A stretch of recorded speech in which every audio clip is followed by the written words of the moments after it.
imagine what that looks like in terms of the experiences and some of the history shaping stories that she's been a part of telling. So I would love for you to contribute to that conversation and start right now, just sharing some of your own reflections on the career of Sophie Mokoena, as well as the well wishes as she goes into retirement. One last thing that I've got to say very quickly about our Sophie. It seems to me that in the last 3 months of her career, she just decided that she's going to go out with a bang. And she's been working flat out. And she's always been a hard worker, but it just feels like the last 3 months she just had no other business. She just wanted to go out with a bang, and will reflect on her career at about 8:45.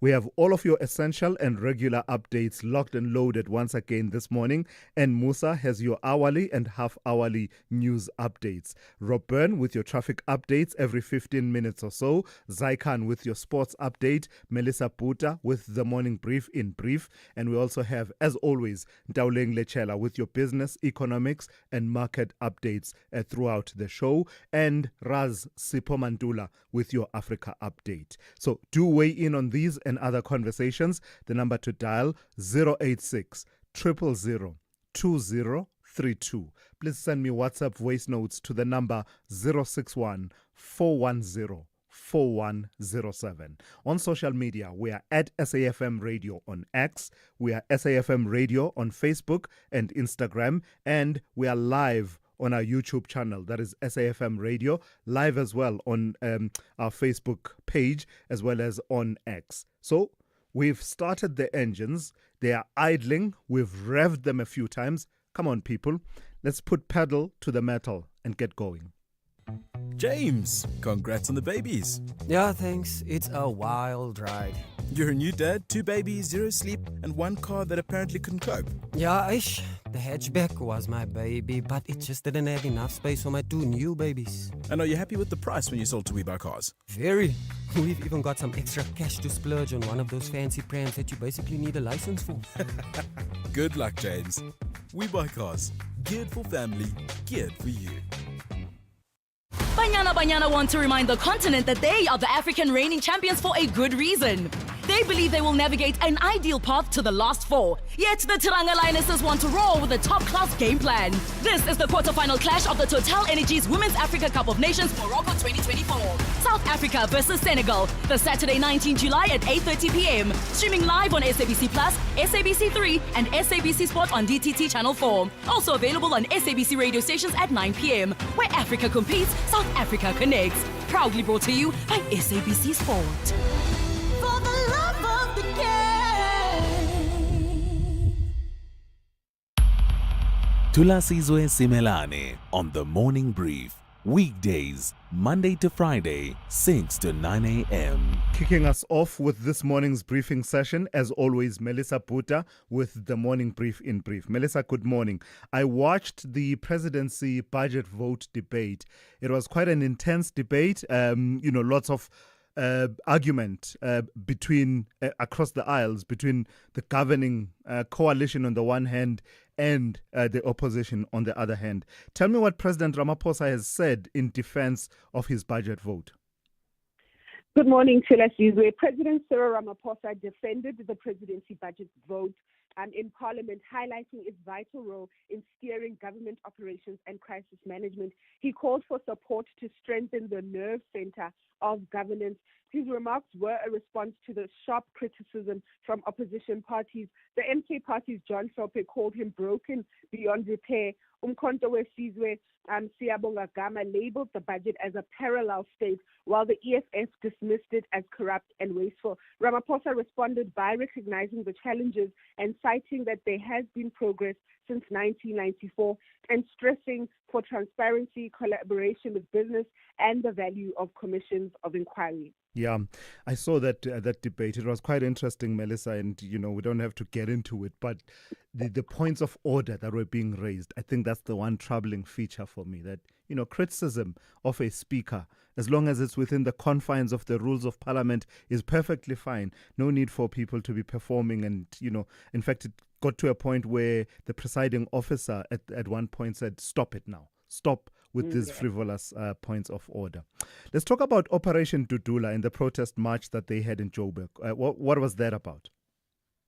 So Operation Dudula held a protest march in Johannesburg yesterday, demanding that the South African Human Rights Commission act against undocumented foreign nationals. The group accused the SAHRC and the Socio-Economic Rights Institution of protecting illegal immigrants and enabling their access to public services.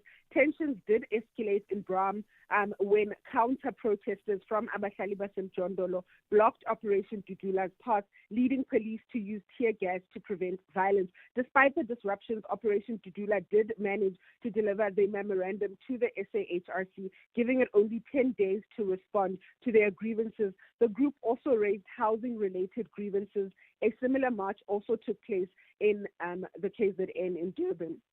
And the next story, Melissa, is one that we've been tracking for a while. And I think we came to the recognition that it is emblematic of the crisis of unemployment in the country, that you will advertise a few posts and be overwhelmed with the applications. Tell me about the applications process within the SAPS. Over 900,000 applications were received by the SAPS Basic Police Development Learning Program. This is far exceeding the expectations. It said that female applications are leading with over 500,000 submissions. Gauteng also tops the provincial list with over 200,000 applications. Despite the overwhelming interest, only 5,500 candidates will be selected. Successful applicants will face several assessments, including psychometric, physical, and medical evaluations. Applications are closing today. So this is really sad, to think that only 5,500 people out of 900. That's a torrent, eh? Let that sink in. 5,500 positions available and 927,000, over 927,000 applications received. And you can be sure, Melissa, that in that there will be people who are passionate about becoming police officers and are applying simply because that's always been their calling and intention to be police officers. But also we can be sure that there are people within that group that are saying, I just need to find a job, some kind of a job. If it means becoming an officer, let me try and get into that system. Really, really sad situation. Let's talk finally about taxi violence. It's been a deadly year for taxi-related violence in the province of Gauteng. Tell me what efforts are being put in place by the Premier, Thulasizwe Simelane. So Thulasizwe Simelane announced a specialized task team to tackle taxi violence in the province, and Santaco has since welcomed the Gauteng Premier's announcement. This move follows 59 taxi-related murders in the first quarter of the year, largely linked to the route disputes in Soweto. Santaco called the initiative long overdue and praised the focus of coordinated efforts involving law enforcement, industry leaders, and a dedicated intelligence unit. The task team has been appointed on a one-year contract, so it will be interesting to see what sort of changes come about as a result of this. Let's see what happens, because the commuters are in the firing line on a daily basis. A lot of the people that have died have been innocent commuters. Thank you for that. That's Melissa Puta with your morning brief in brief for this Friday. Thulasizwe Simelane on SAFM. On the weather front, here's how it's looking. Just one impact-based warning that has come through from the South African Weather Service. It says it's a yellow level 2 warning, and it says damaging waves resulting in difficulty in navigation at sea and small vessels at risk of taking on water and capsizing in locality. Those conditions are expected in Alexander Bay and East London. Let's speak to the rest of your weather now. Pretoria will be partly cloudy with a minimum of 8 and a maximum of 23. Johannesburg, partly cloudy, 7 to 22. Mbombela, partly cloudy, becoming cloudy with drizzle from the evening, 8 to 23. Polokwane will be fine with a minimum of 8 and a maximum of 23. Mahikeng, partly cloudy, 10 to 23. Bloemfontein, partly cloudy, 7 to 18. Kimberley, partly cloudy, 3 to 18. Uppington will be fine with a minimum of 3 and a maximum of 17. Cape Town, cloudy, 11 to 16. George, partly cloudy, 9 to 16. Gqeberha, partly cloudy, 12 to 18. East London will be partly cloudy with a minimum of 12 and a maximum of 19. Durban, cloudy with scattered showers and rain, 15 to 19. Richards Bay will be cloudy with scattered showers and rain, 17 to 22. And lastly, Pietermaritzburg will be cloudy with isolated showers and rain, 9 to 15. Kathy Mohlahlana on SAFM. In light of what was said by General Mkhwanazi and the fact that Mr. Matlala's profile was now in the public space or raised because of those allegations, then it was also in his interest for him to be moved to CMAX prison. And we were asked, why is this inmate at CMAX? The National Commission then provided a response that no, this offender had to be moved there because we confiscated a mobile phone. We never issued a statement to that effect. And the fact that you are unable to provide an answer as to whether this happened before or after the briefing by General Mkhwanazi in and of itself will raise questions. It's not a matter of being unable, but we are not going to come on air and then give detail in terms of security operations. Singabako Ngumalo. If you're ready to talk, I'm here to listen and nothing is off the agenda.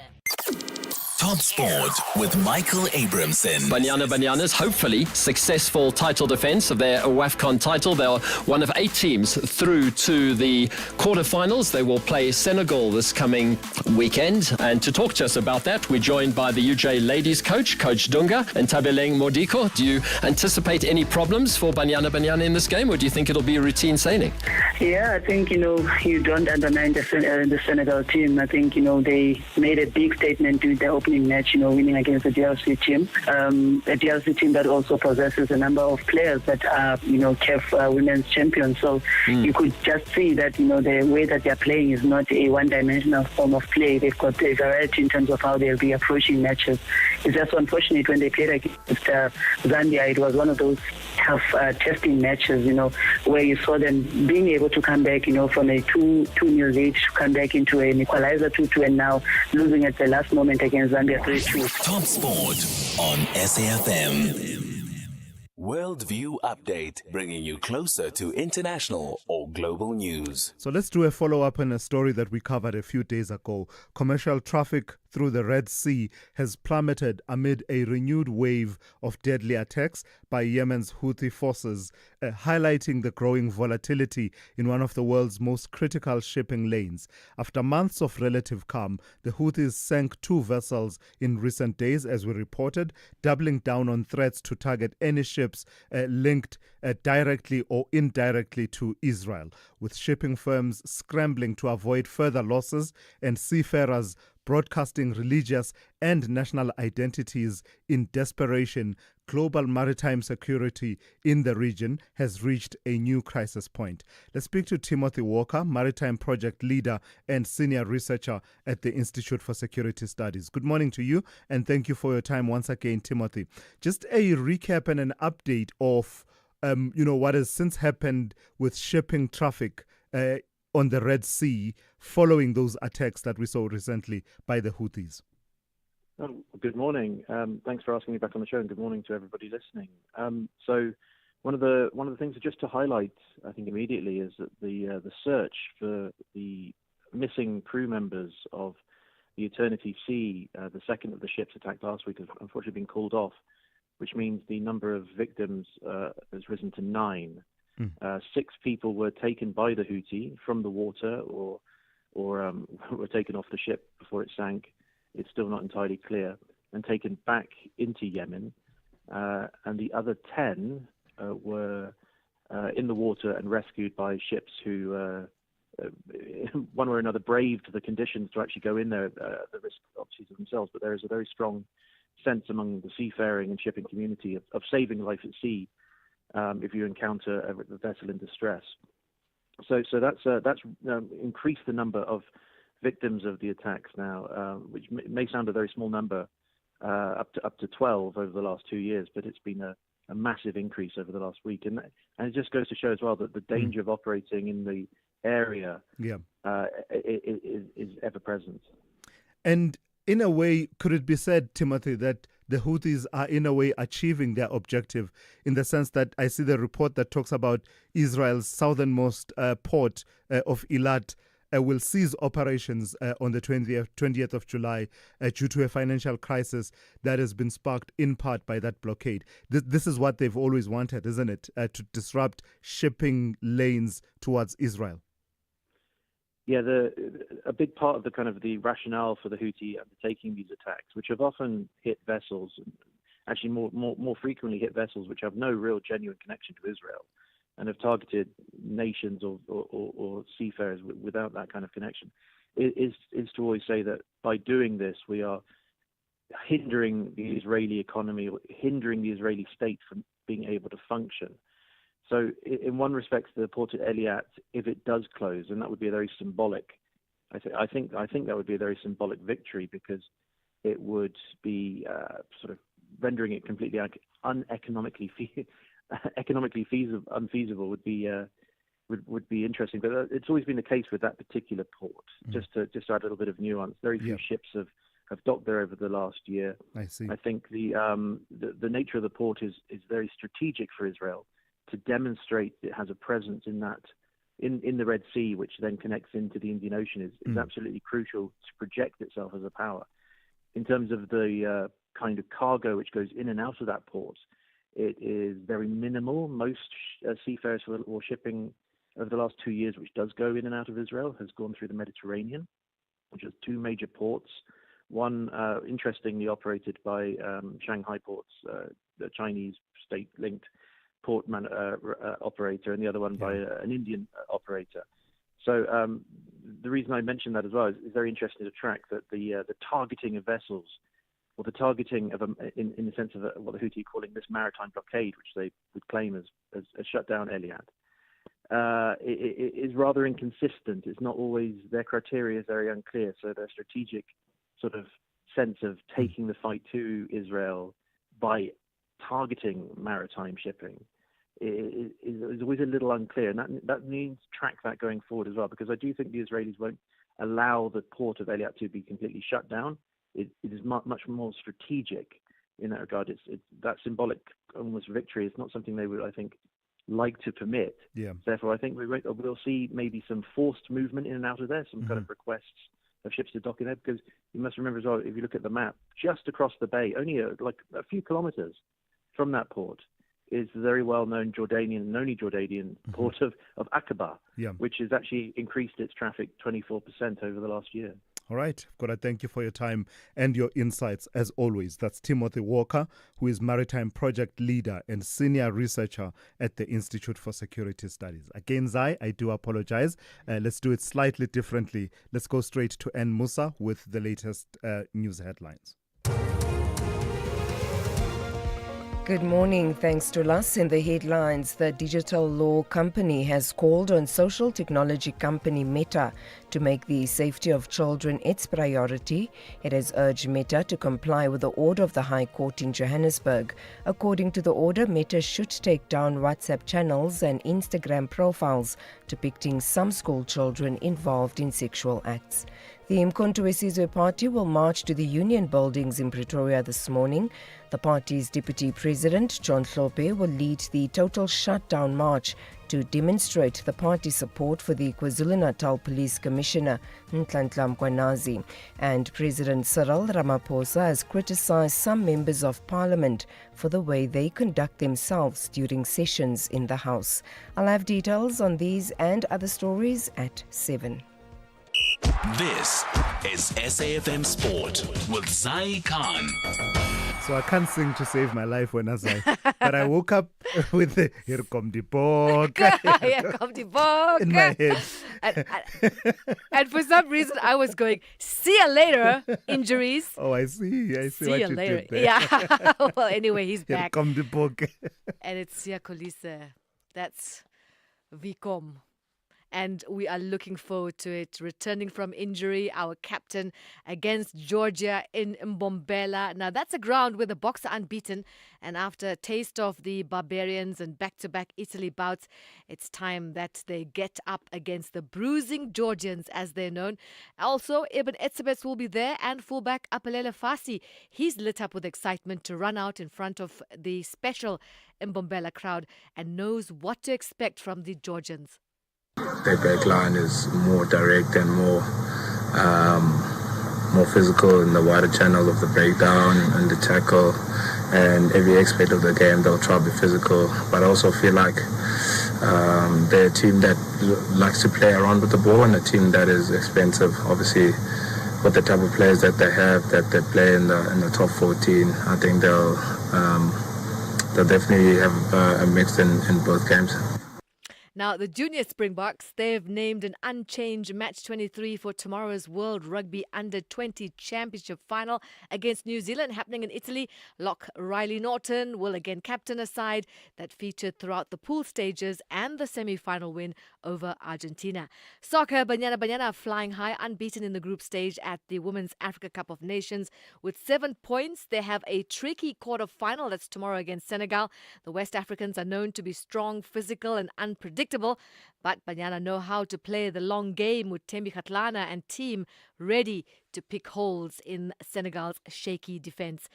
More soccer, the 2025-26 Betway Premiership kicks off with the defending champions Mamelodi Sundowns visiting Chippa United at Buffalo City Stadium on Saturday the 9th of August, marking a blockbuster start to the new campaign. And we'll also bring you golf. It's a trio of Englishmen who made some great starts at the 153rd Open Championship on a rain-lashed opening morning at Royal Portrush in Northern Ireland. Former US Open champion Mats Fitzpatrick slam dunked a chip for birdie. And there was also another Dane, the unheralded Jakob Skov Olesen, and China's Li Haotong. And they are in the lead on 4 under par. And that's a wrap. We'll be back with more sport at the top of the hour. I'm Zai Khan. SAFM, guiding you through the rush hour traffic.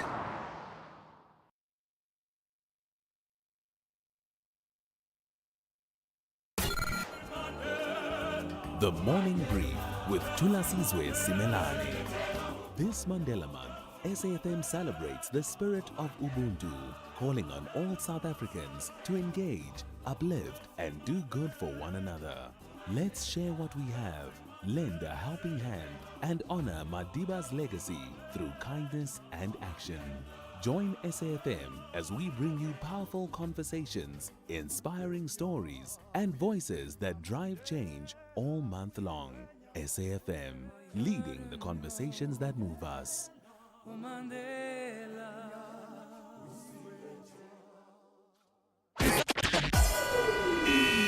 SAFM, guiding you through the rush hour traffic. Our top story, the closure in the northwest of the N4 corridor. This is day 2 of protest-related closure at Mokoena. The road effectively closed between Brits and Mooi. So anyone driving between Pretoria and Rustenburg will be delayed and will be diverted. Just watch for some protest action, community unrest on the Elandsfontein side of Gauteng. So it's Ekurhuleni, it's Barbara Road at Elandsfontein. It's been protesting there yesterday, overnight, and again this morning. A big truck crash near the Frankfurt Freer exit on the N3. The Durban-bound side is blocked. Contraflow on the northbound. You'll be able to get past, but it may be slow. And Cape Town, a crash in the heart of Maitland. It's Voortrekker at 3rd Avenue. So between Goodwood and Maitland, through that Kensington area, traffic on Voortrekker slow both ways. And a major backlog out of Mitchell's Play in the M7. Heavy queues up to Klipfontein Road. Average speeds there 5 kilometres now. Trip time 17-minute queue to get through. With your traffic updates, I'm Rob Byrne. The business update on SAFM.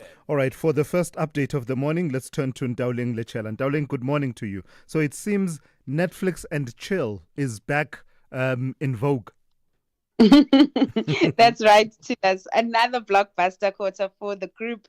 The company's revenue jumped 16% to just over $11 billion, beating analyst estimates. Earnings per share also exceeded expectations. Now, Netflix's strong performance was fueled by a growing subscriber base, higher subscription pricing, and increased ad revenue.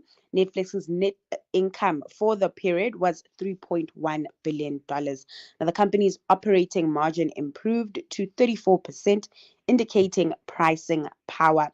Looking ahead, the group is optimistic about its prospects, raising its full-year revenue forecast to between $44.8 billion and $45.2 billion, up from the previous range of $43.5 billion to $44.5 billion. The company also increased its free cash flow guidance to between $8 billion and $8.5 billion.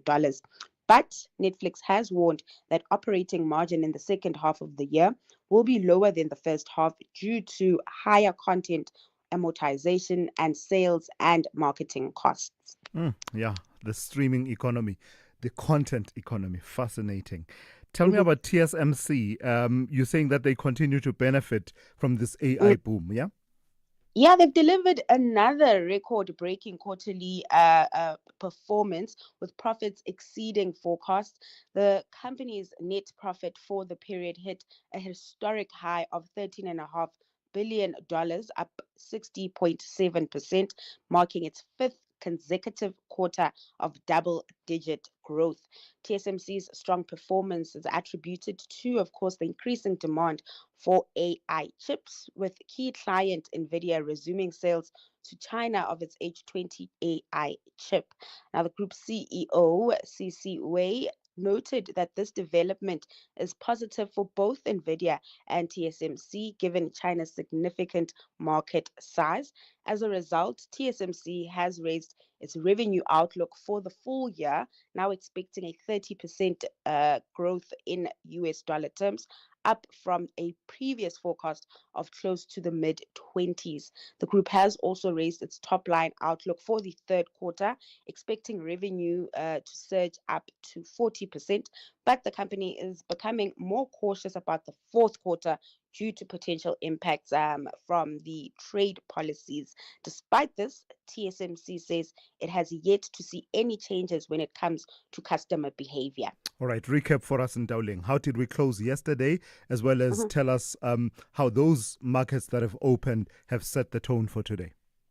And reflecting on those markets, Thulasizwe, the mood was upbeat in the US, with stocks in the green benefiting from positive economic data, US retail sales ticking higher in June, and weekly jobless claims trending lower, indicating a stronger jobs market. And with that, we saw the Nasdaq leading the gains, closing up 3.75% to the green. Back at home, stocks in positive territory, with the all share gaining 0.33%, boosted by a near 0.5% jump in the resources 10 complex.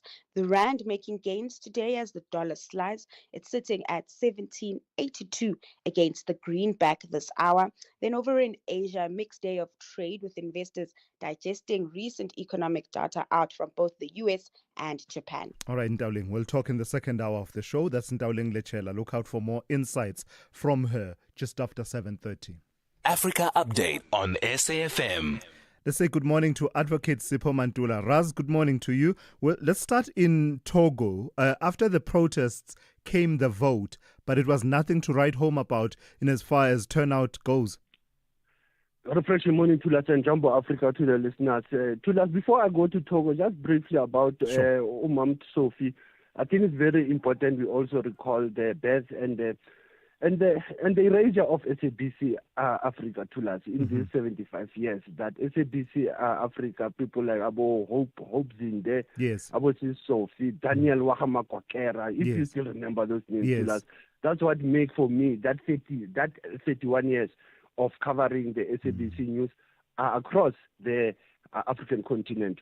Going back to Lome, Tulas, Togo, like you have said the voter law turnout, but we know that this was to elect 117 municipality officials. But as we know, there were waves of protests that have been going on the whole week in Togo. Hence, we have this low turnout. And that will also raise this concern about the current sitting president who wants to sit in power like his father for too long, Faure Kansibe. And that's how we see that those elections to last 3 million people, you might find that even it's a half of the population or the registered voters who went to the polls.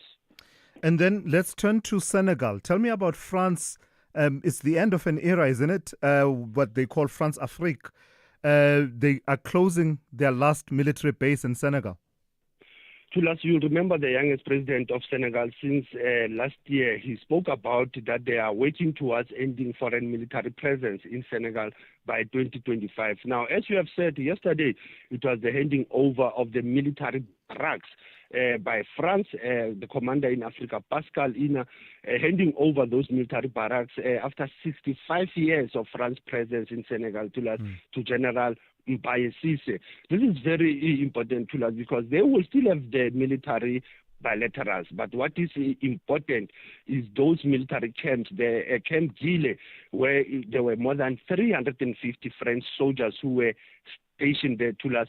It was the end of them yesterday as they were heading over to Senegal. Yeah, it's what they call France Afrique, that whole maintenance of a sphere of influence over former colonies of France and Belgium by France. Let's talk about what's happening in Lesotho. There's an MP there who's facing criminal charges. What's that about?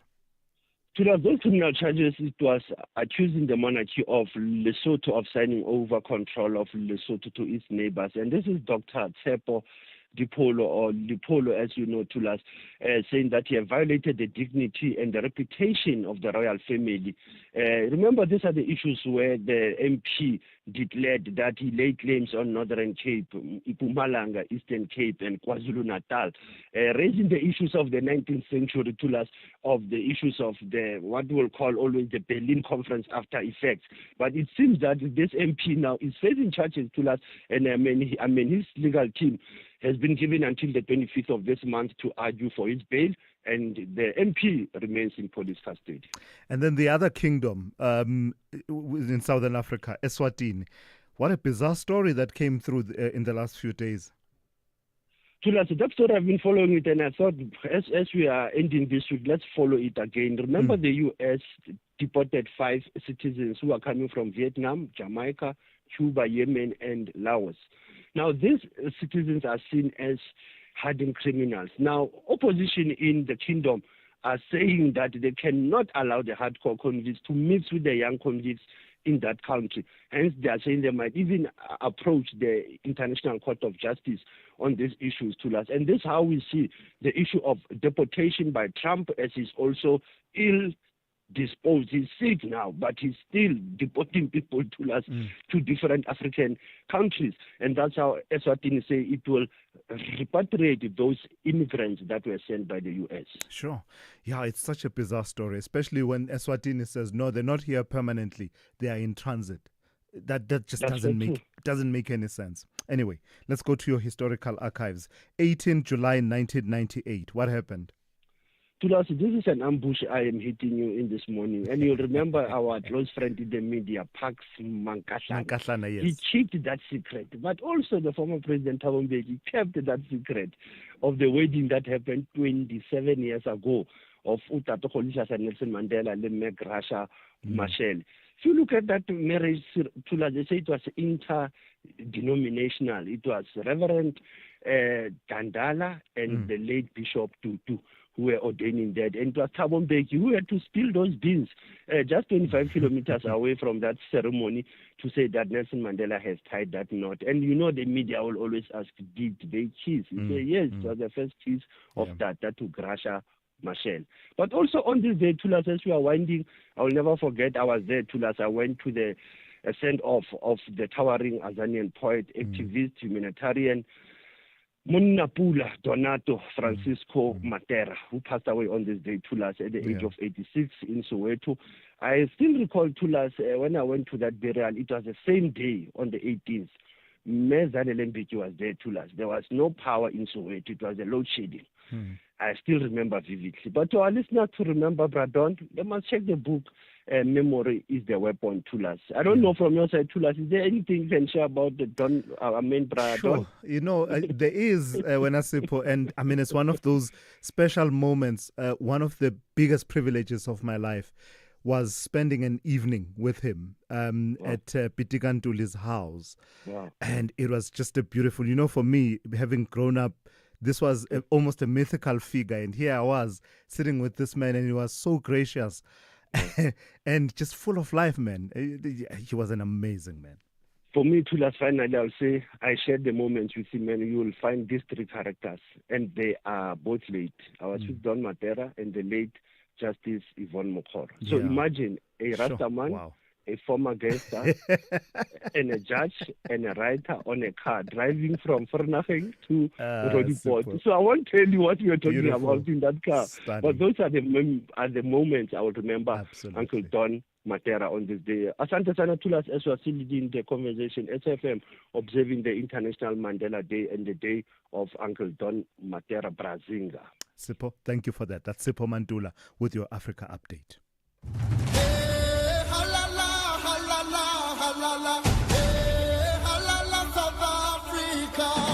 My name is Fikile Makama. I'm from Cape Town and I'm a defender. Between city life and village life, I will choose village life. I like being around people. I would like to say to my friends back home, they know where I come from. They've seen my struggles. So me being here is me representing them and my family. We are the champions. Where Africa competes, South Africa connect.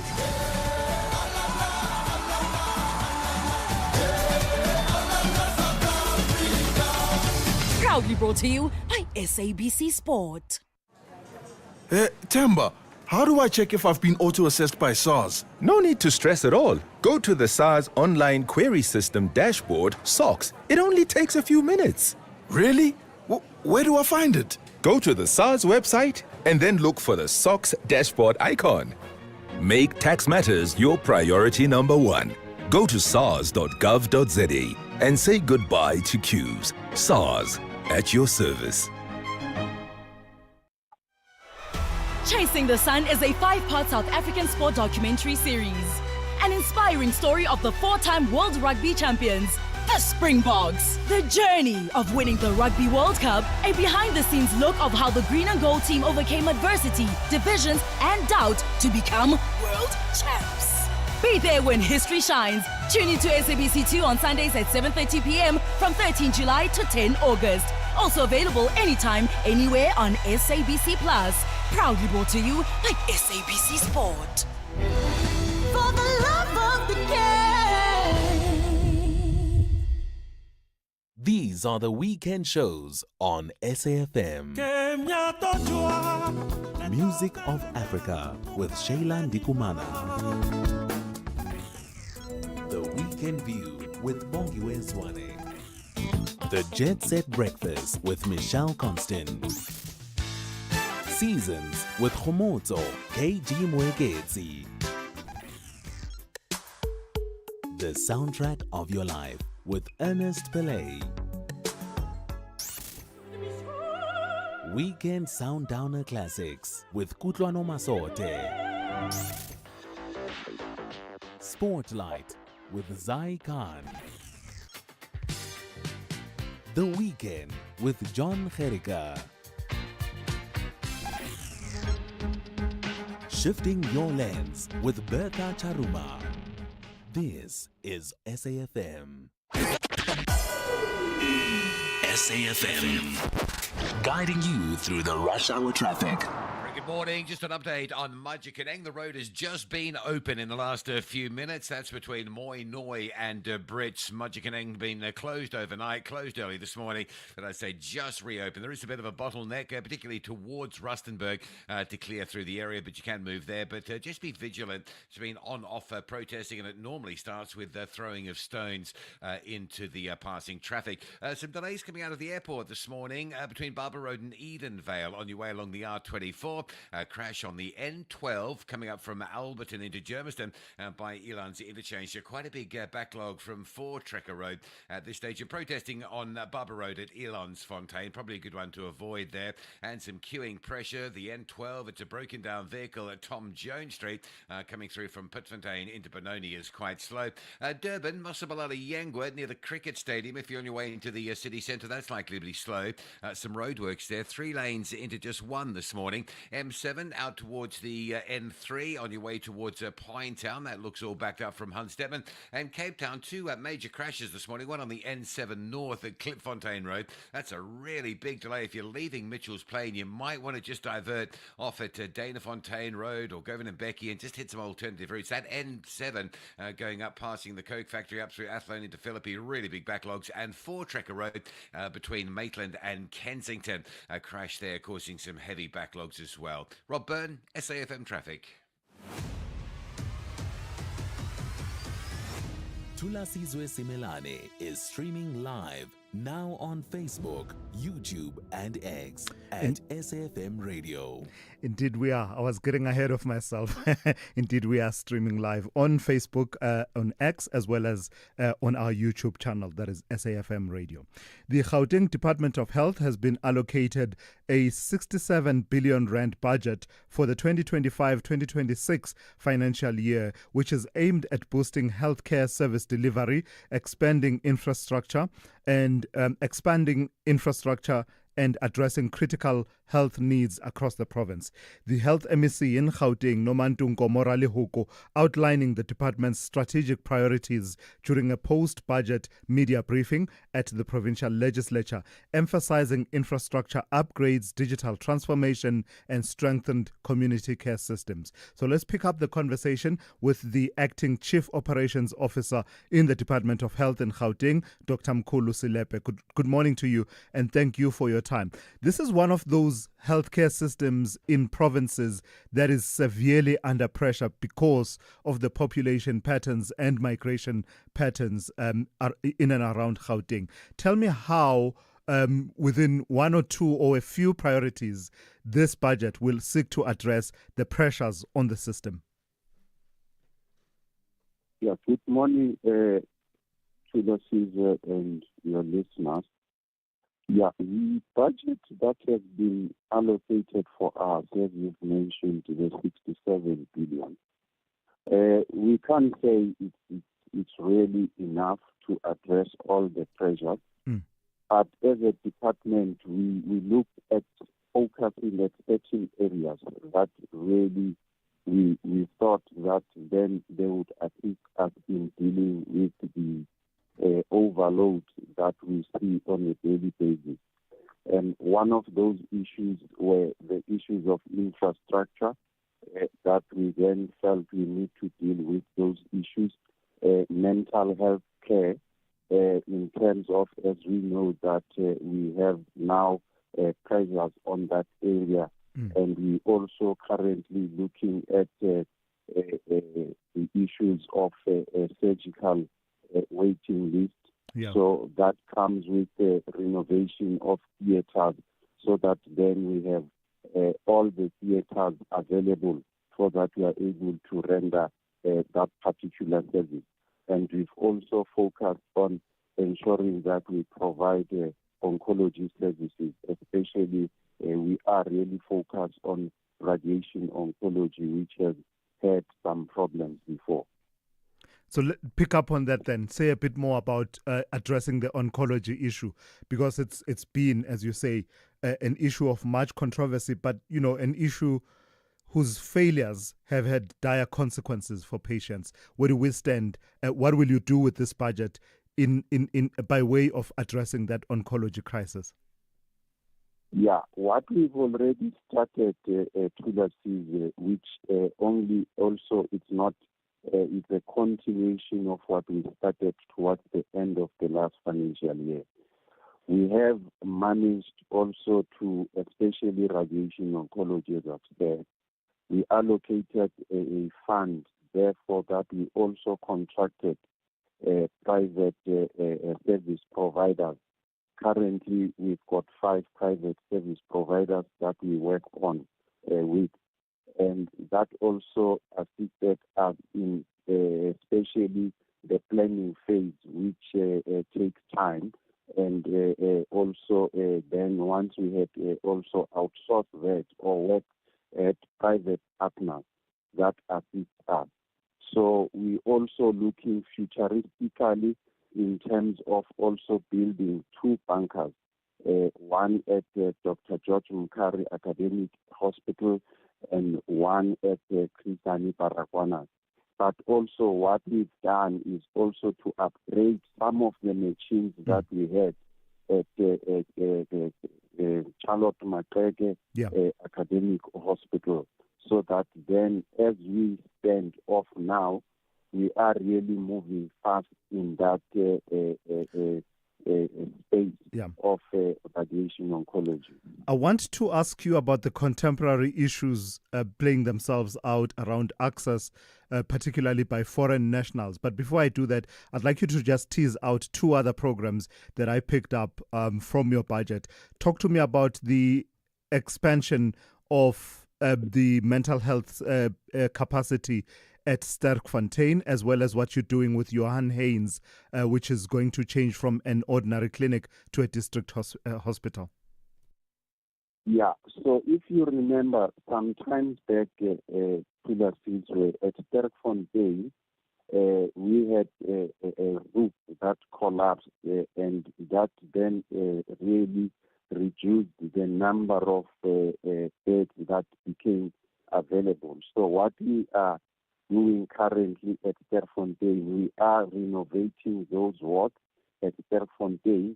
That would then give us an access of close to about 200 beds in that institution once that renovation is complete.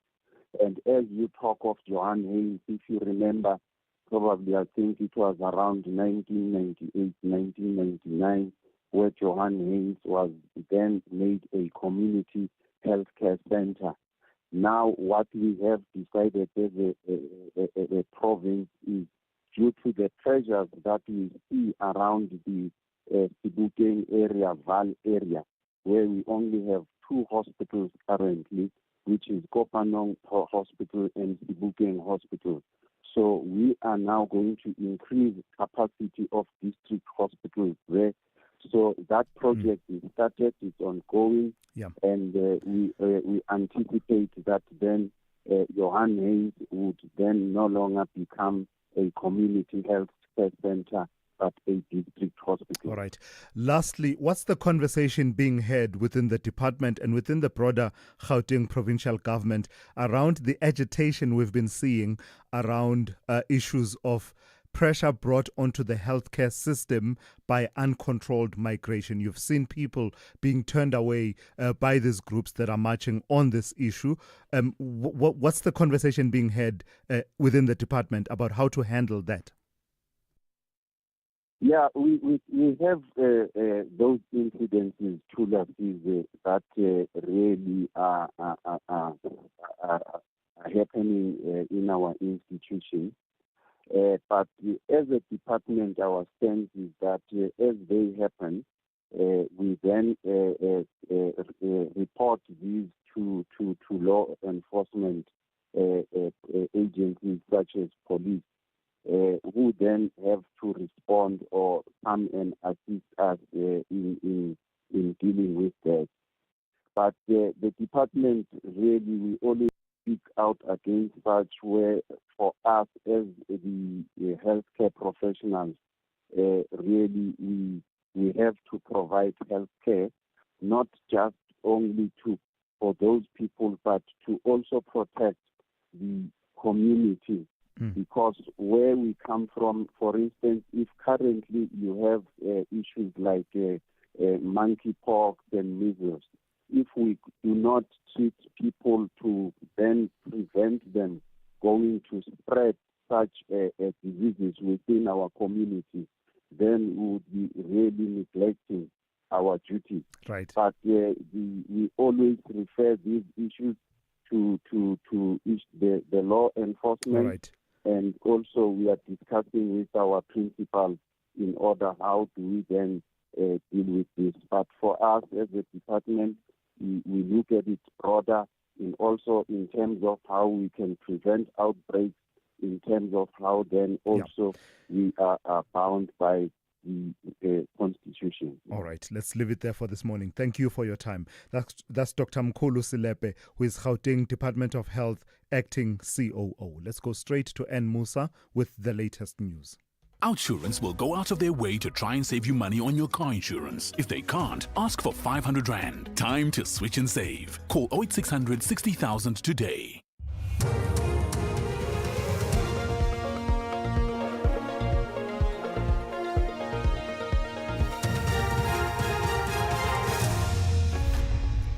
In our top stories, an appeal to tech giant Meta on child safety online, and President Ramaphosa slams conduct of some members of parliament. Good morning. The digital law company has called on social technology company Meta to make the safety of children its priority. It urged Meta to comply with the order of the High Court in Johannesburg. According to the order, Meta should take down WhatsApp channels and Instagram profiles depicting some school children involved in sexual acts. The digital law company took the tech giant to court on Monday. Parents had reached out to the company after an unknown person circulated explicit videos and pictures of their children. Rupert Candy is the attorney for the digital law company. It is such a serious matter. I don't think there's anything more important than saving lives, particularly young children. And we've seen the damage that's already and the ongoing harm that's been caused with the unfortunate deaths of a couple children, and the one that we know of who's currently in hospital in a coma. So it's very important. It's a massive matter in respect of public policy. I think it's also a wake-up call for a lot of parents. The Mkhonto Wesizwe Party will march to the Union Buildings in Pretoria this morning. The party's Deputy President, John Hlophe, will lead the total shutdown march to demonstrate the party's support for the KwaZulu-Natal Police Commissioner, Nhlanhla Mkhwanazi. This follows Mkhwanazi's allegations that senior police officials, including Minister Senzo Mchunu, are corrupt and have links to criminal syndicates. It's the MK Party's second march in Gauteng this week as it intensifies its support for Mkhwanazi. Sibahle Mota reports. Umkhonto Wesizwe Party says this morning's march will form part of a series of events that the MKP in Gauteng will embark on. The MKP says today's march is part of its revolutionary duty to save South Africa. The party's position follows explosive revelations made by Lieutenant General Mkhwanazi, who claims that Police Minister Senzo Mchunu is associated with notorious criminals who have infiltrated law enforcement agencies. The MKP says these claims support the party's long-held belief that the ANC of Ramaphosa is not only serving its white masters, but its criminal friends at the expense of citizens. The ANC in Limpopo says it did not expect the SACP to participate in a by-election in Ward 13 in Seshego, Limpopo on Wednesday. The EFF retained the ward with 57% of the votes. The ANC got just over 40% of the votes, while the SACP managed to secure 70 votes or 1.9% of the votes. The ANC says the participation of the SACP had minimal impact on its performance. The ANC's Provincial Secretary Ruben Madatse. I mean, not during our lifetime. We never thought it would be so early. We never thought it would start in Limpopo because the Congress decision of the South African Communist Party, it says they are going to contest the local government election in 2026. Now it's 2025. They've rolled it back. It's their decision. We're not worried about it, but we are saying we are pushing our own campaign. President Cyril Ramaphosa has criticized some members of parliament for the way they conduct themselves during sessions in the House. He has described their behavior as insulting and provocative. Ramaphosa was replying to the debate on the presidency's budget vote yesterday. Any one of you could one day come and stand here and be president. The question is, would you want to be insulted in the way that insults are launched, directed to someone else? And the speaker was quite right. It does speak to the decorum, because as we debate here, we are watched on the rest of the continent, and we are watched also around the world. And we hardly ever see the type of undecorum behavior that we sometimes see here. So let us think about that as members of parliament. And finally, the Nelson Mandela Foundation says government's failure to deliver basic services is a betrayal of Madiba's legacy. On International Mandela Day today, the foundation has highlighted South Africa's challenges, which it says are jeopardizing its development and stability. They range from widespread corruption to high unemployment, deteriorating infrastructure and crime. The foundation has called on citizens, organizations and the international community to champion justice on this Mandela Day. The foundation's Professor Vern Harris. Madiba's legacy is being betrayed by terrible failures of leadership, failures of service delivery. And so for us, Mandela Day is a small part of a much bigger strategy to contribute to realizing the country of his dreams, but we're doing certain things globally as well. I think many of the challenges that South Africans think are uniquely South African are actually global challenges. Recapping the top story, the digital law company has called on social technology company Meta to make the safety of children its priority. It urged Meta to comply with the order of the High Court in Johannesburg. According to the order, Meta should take down WhatsApp channels and Instagram profiles depicting some school children involved in sexual acts. For SAFM News, I am Anne Musa. Outsurance will go out of their way to try and save you money on your car insurance. If they can't, ask for 500 Rand. Visit outsurance.co.za today. You always get something out. Here's some breaking news you might have missed. Gordon, a 44-year-old man, switched to Outsurance and now saves an unbelievable 2,794 Rand a month on his 2019 Ford Everest 2-litre automatic. Outsurance clients always get something out. Get a quote today and see how much Outsurance could save you on your car insurance. Call 08600 60,000 or visit outsurance.co.za. You always get something out. Licensed insurer and FSP. T's, C's and information online. It's a very good morning to you. In your SFM sports headlines, we're building up to the Bokke. They're taking on Georgia. That's all happening in Mbombela. Kwagga Smith determined to deliver from the bench. And in golf, South Africa's Christian Bezuidenhout has made a standout start at the Open. We'll bring you details just before 7:30. SAFM, guiding you through the rush hour traffic. Good morning. The N4 Majikeneng reopened a short time ago. The road between Mokoena and Brits passing Majikeneng was deemed safe enough to open, but we would urge motorists to be vigilant in that area. The protesting at Majikeneng has often kicked off with stone throwing, so just be aware of that. Breakdown coming into Pretoria, Eskie and Pathlele, just past Van der Hof. That's quite a heavy backlog.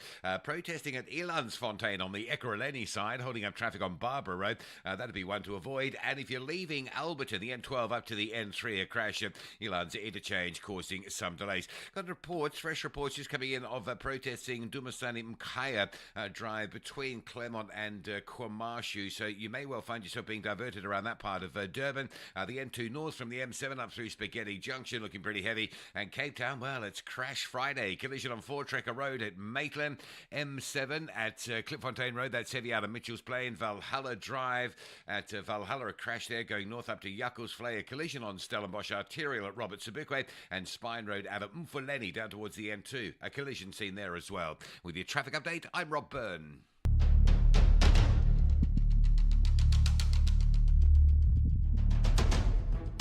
The Morning Brief with Thulasizwe Simelane. Weekdays, Monday to Friday, 6 to 9 a.m. The Morning Brief with Thulasizwe Simelane. Weekdays, Monday to Friday, 6 to 9 a.m. 10 minutes after 7 on this Friday. We've got lots of ground to cover within this half hour. We are trying to cram in as much as possible. Quite a number of conversations that we've got lined up. So I don't want to waste any time. All I need to do right now is just remind you that as you listen, if something evokes a thought in you and triggers some kind of a reaction and you feel strongly on an issue, do feel feel free to give me a call. The number to dial 086 000 2032. Also, your WhatsApp voice notes to 061 410 4107. In the next few minutes, in conversation with Estelle Holworthy from Concerned Citizens South Africa about a petition that they have compiled and marches that they are planning in support of Lieutenant General Nhlanhla Mkhwanazi. Then a conversation with the Cape Town Mayor, Jordan Hill-Lewis, about the dispute with the South African Property Owners Association. And lastly, we'll talk to Ville Oukamp about a report compiled by the Police Portfolio Committee working with the Agriculture Portfolio Committee and the political controversies that have, since erupted around that report. So that's how we're looking. Let's get started in the second hour of the morning brief. I work at Optimia College. We offer distance learning solutions. How is it that OUTsurance provided the solution for you? 918 Rand is what I'm saving. Incredible. Yeah. You're helping people to do better and OUTsurance is doing better for you. Definitely. If OUTsurance will not be able to beat your current premiums, remember there's that 500 Rand that you could get.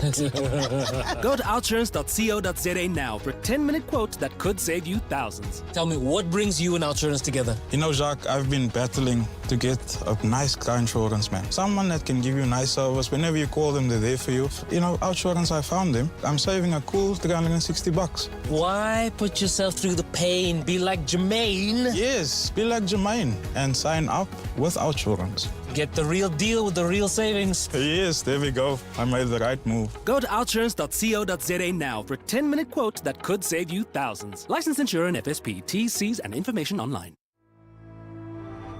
Spar brings you super savings.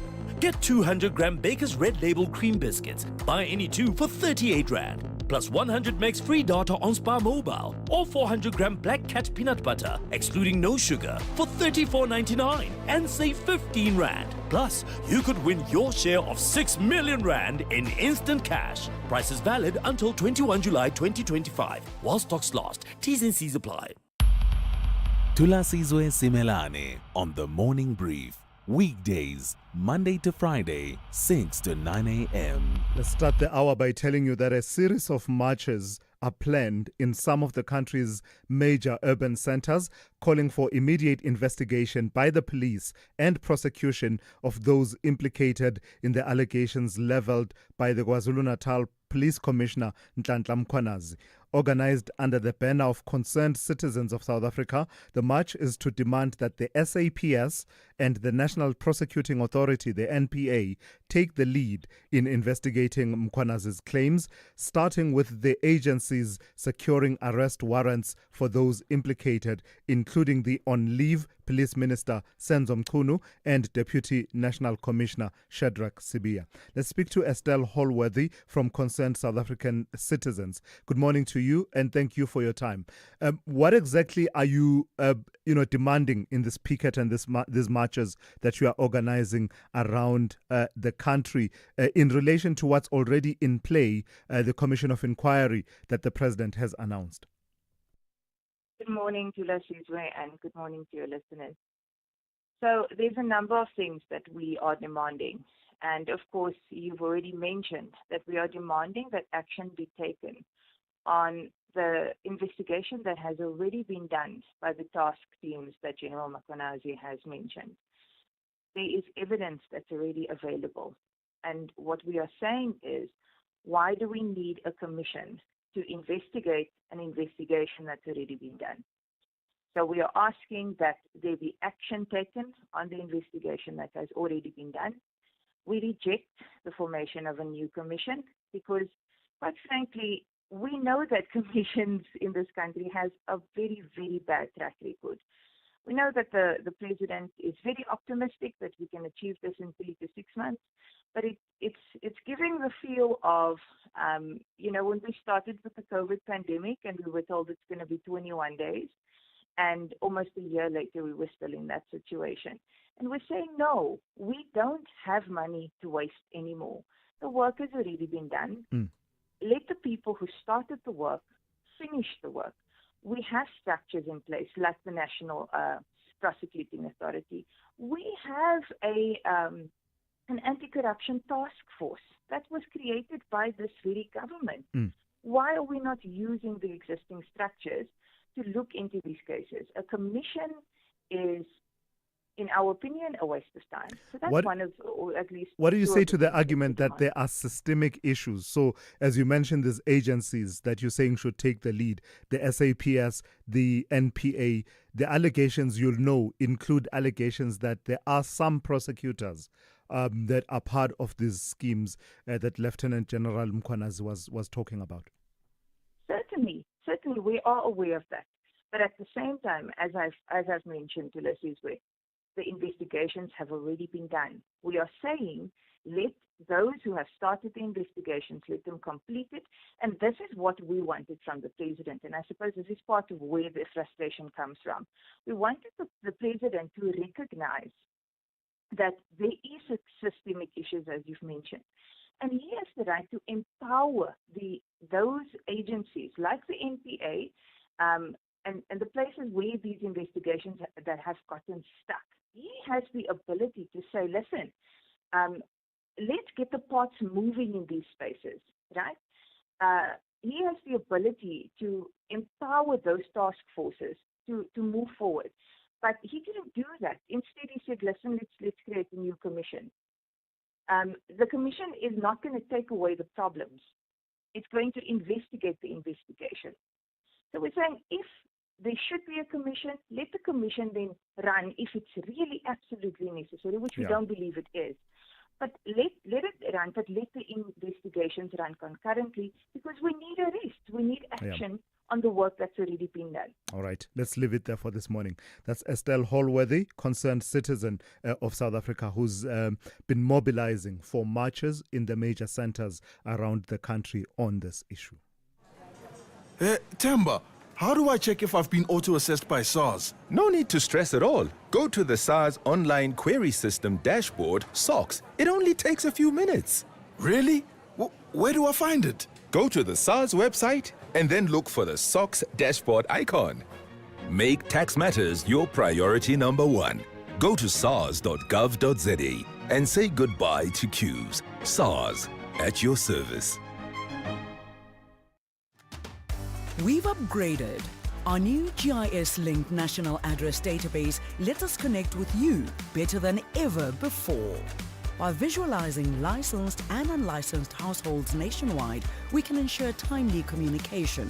Our payment reminders are a crucial tool to help you stay compliant and avoid penalties, empowering you to take proactive steps. Efficient electronic communication helps us collect fees seamlessly, bolstering the SABC's mandate in line with Section 27 of the Broadcasting Act. TV licenses, pay yours, make a difference. Coaches often speak of one game at a time, but when it's match day, the speech changes to one half at a time. This will be the case when Royal AM clashes with City Lads in the Hollywood Bet Super League. Witness Mzansi Queens of the beautiful game, Royal AM Ladies versus City Lads, the Sunday 20 July, live on SABC 1 and at your fingertips on SABC Plus. Also available on SABC radio stations at 3 p.m. Proudly brought to you by SABC Sport. For the love of the game. Who says talking never solves anything? SAFM, leading the conversations that move us. 19 minutes after 7. The Cape Town Mayor, Jordan Hill-Lewis, coming out strong in defense of the city's newly implemented fixed municipal charges, arguing that they are critical to maintaining infrastructure and delivering services in a fair and sustainable manner. This comes amid a legal challenge from the South African Property Owners Association, which has taken the city to court over the structure of the tariffs, calling them unfair to large property owners. The Mayor, Jordan Hill-Lewis, joins me now to take that conversation forward. You can imagine then, Mr. Mayor, good morning to you. You can imagine how unhappy these property owners would be that, in terms of the new model, they would find themselves paying more than they were paying in the past. Yes, of course, but they are also the wealthiest and largest property owners in the whole country. They own all of the major shopping malls in Cape Town. And so, we have to fund that infrastructure investment to make sure that Cape Town continues to be a successful city and even more successful and can roll out more services to more people. But you have to figure out how to distribute those costs. Do you make everyone pay exactly the same, which means that someone, literally a shopping mall owner or a individual family household, those two properties pay the same? Or do you try and spread the costs over the spectrum of property values and say, if you have a more valuable property, you pay more? That's the way that we've done it. And I think that is the only defensible and equitable way to do it in our context. Contrast that with the model that was in place before you introduced, this particular model that's now being disputed. Yeah, well, I think that the previous model was more arbitrary. They're saying that this is arbitrary, but previously we used to charge people based on the size of their pipe connection to their house. So, if you had a 15 millimeter pipe connection, you paid X. If you had a 20 millimeter pipe connection, you paid X or Y, and so on.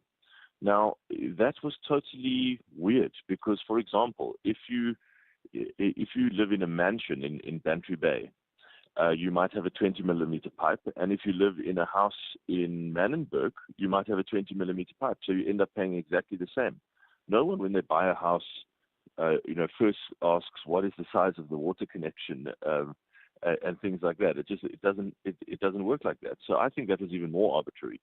That's in the water space. Of course, there's other fixed charges too. But I think that this is a better, more equitable, more rational replacement for the way it used to be built.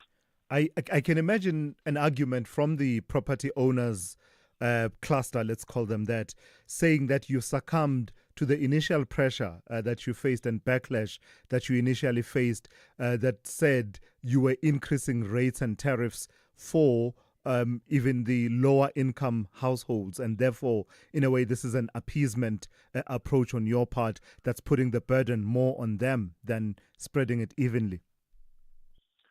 No, the backlash was never from poorer households because they've always been extremely well protected in this budget. The whole budget is designed to protect properties and families, under 2.5 million in value, in property value.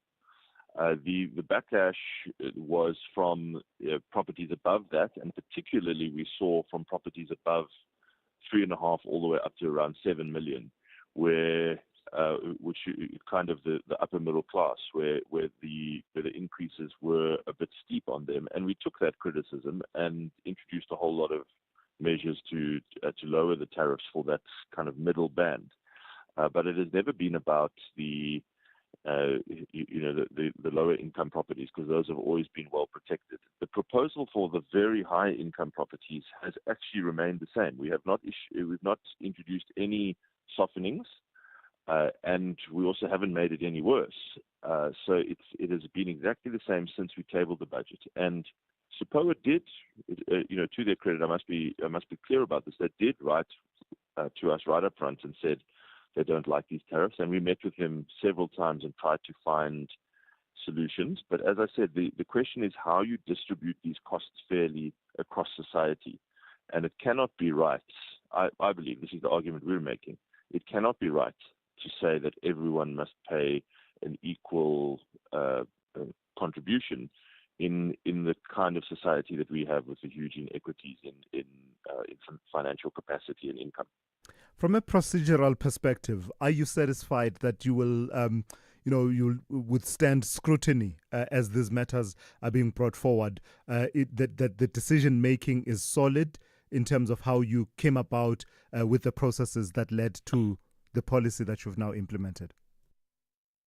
Yes, on a procedural basis, we're absolutely rock solid. We have followed the letter of the law with public participation, with all the budget requirements and so on. So procedurally, we are rock solid. Theirs is more of a principled argument. They're not attacking us procedurally. They're attacking the principle of having a fixed cost contribution determined by property values, and not having an equal distribution of fixed costs. And so that is, that I can't say that we'll have to debate that and fight that out in court. All right. So let's talk about the other case that is playing itself out. The allegations of harassment, that court case that is coming forward. Just your position on that. Then there's a case where I understand that has been laid against you, and you are. It's said to be heard at the Bishop Lavis Magistrates Court. It was said to be heard a few days ago. What's that about? Well, I reported someone for running an illegal car workshop on the pavement with all the cars spilling out onto the road, which really upsets neighbours, and rightly so. And when I reported him, he accused me of intimidating him and harassing him. Now, the bottom line is he's simply just trying to abuse the court process and the legal process to try and avoid attention on his illegal land use violation. And you can't have that in South Africa. We all have to report illegality when we see that. If we see something wrong, we must say something about it.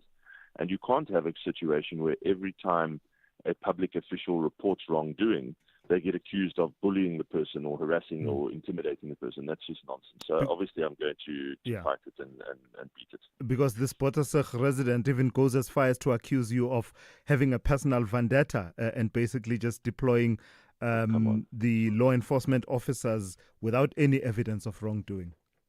Yeah, and I report literally hundreds of things all the time. I go around the city every day, and a large portion of my day is taken up by reporting things to the city. Not always land use violations. Sometimes service delivery issues. I see a pothole here. I see a leaking pipe there. I report everything. That's all of our jobs as public representatives. We have to report things. That is not a personal vendetta. What he doesn't like is accountability for doing a land use violation, but I'm afraid he's not going to be able to escape that account. All right, let's leave it there for this morning. Thank you for your time. That's Jordan Hill-Lewis, who is the mayor of the city of Cape Town. This is SAFM Sport with Zai Khan. Zai, good morning to you. Kwacha Smith is the name, and he's anticipating the physical challenge coming through from Georgia out in Mbombela. Yeah, that's right. And I think when Kwacha enters, everybody knows he's a bit of a Springbok secret weapon.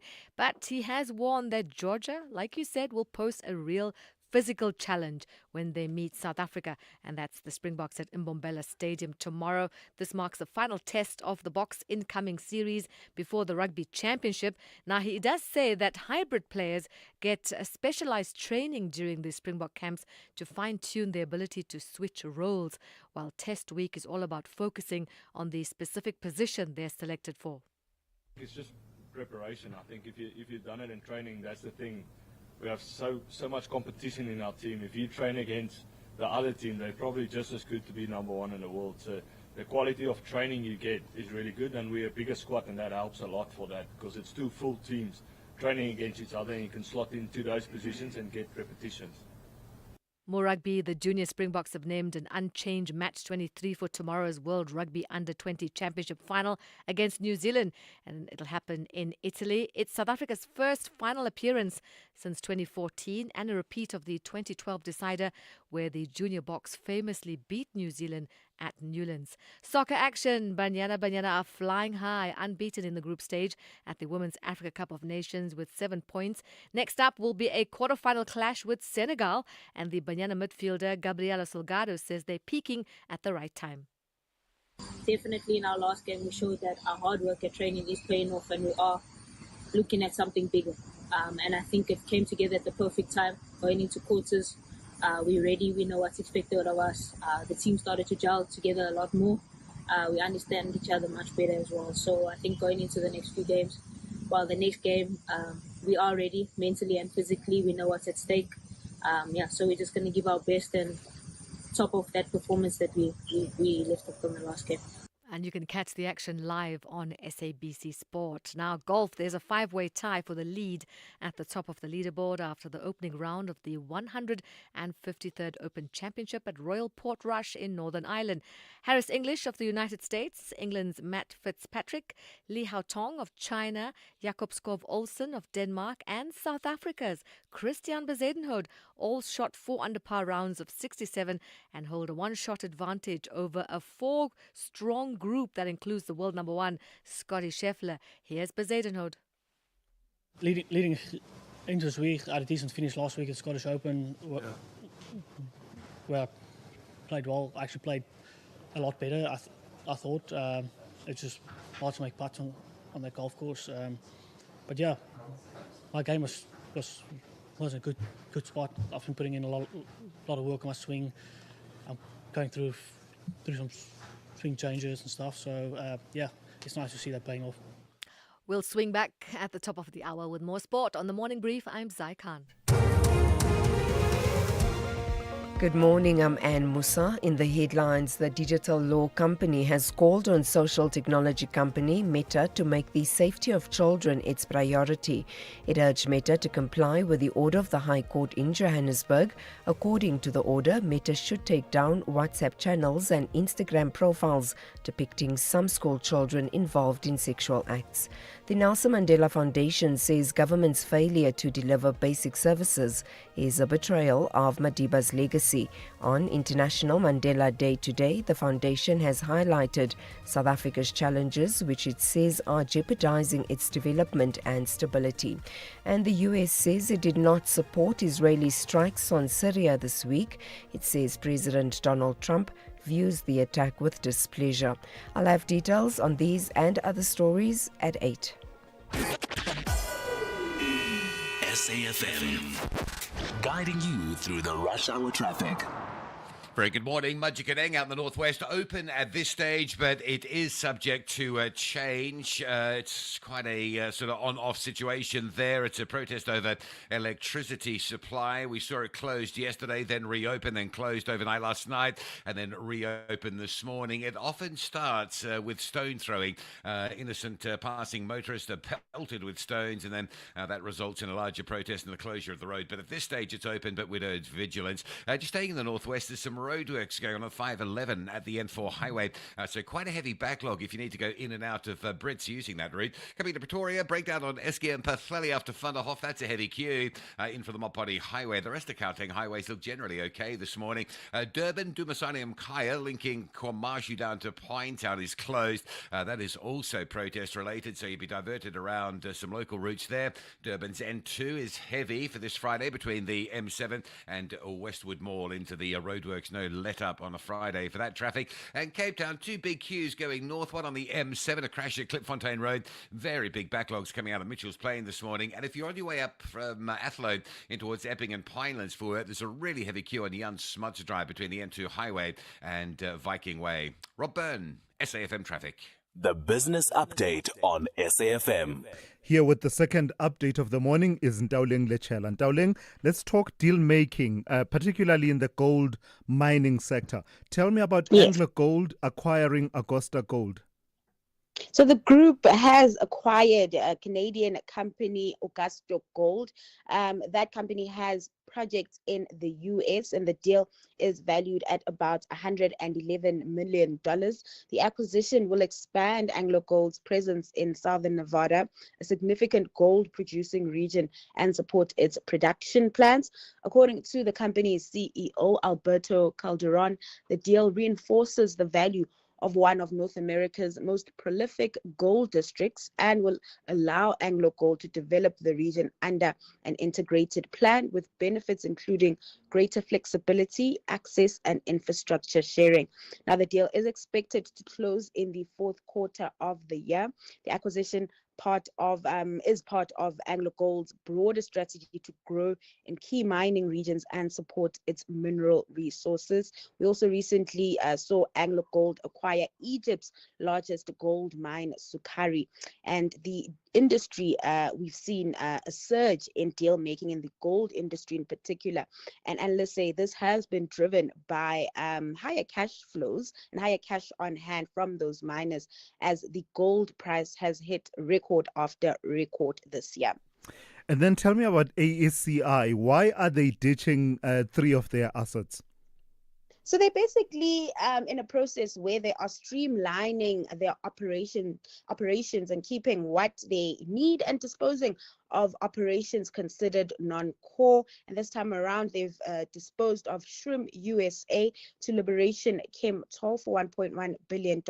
Shrimp Germany's Bar Eberhausen site to private buyers in Germany. And here at home, it sold its food and beverage business to a locally based private equity fund.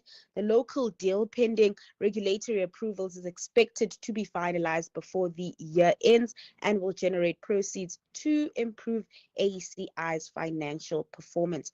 Now, the disposals are part of the chemicals group's broader effort to divest non-core assets and concentrate on its core businesses, AECI Mining and AECI Chemicals. The company has made significant progress in its disposal strategy, having sold AECI Much Asphalt and AECI Animal Health. The firm's CEO, Holger Remensberger, says the proceeds from these sales will be used to reduce debt and reinvest in the core business. With debt levels now more manageable, AECI has started exploring inorganic growth opportunities. How did we close in the JSE as well as in the US, and how are we looking in Asia? Kicking things off in Asia, Tula, stocks mostly in the green, with the exception of the Japanese Nikkei taking a knock, losing about 0.2% this hour, and this as investors eyed looming upper house elections and possible shifts in policy. Over in Wall Street, traders are sifting through earnings for greater insights on how corporate America is navigating the uncertain economic environment. Futures, in the meantime, are in positive territory.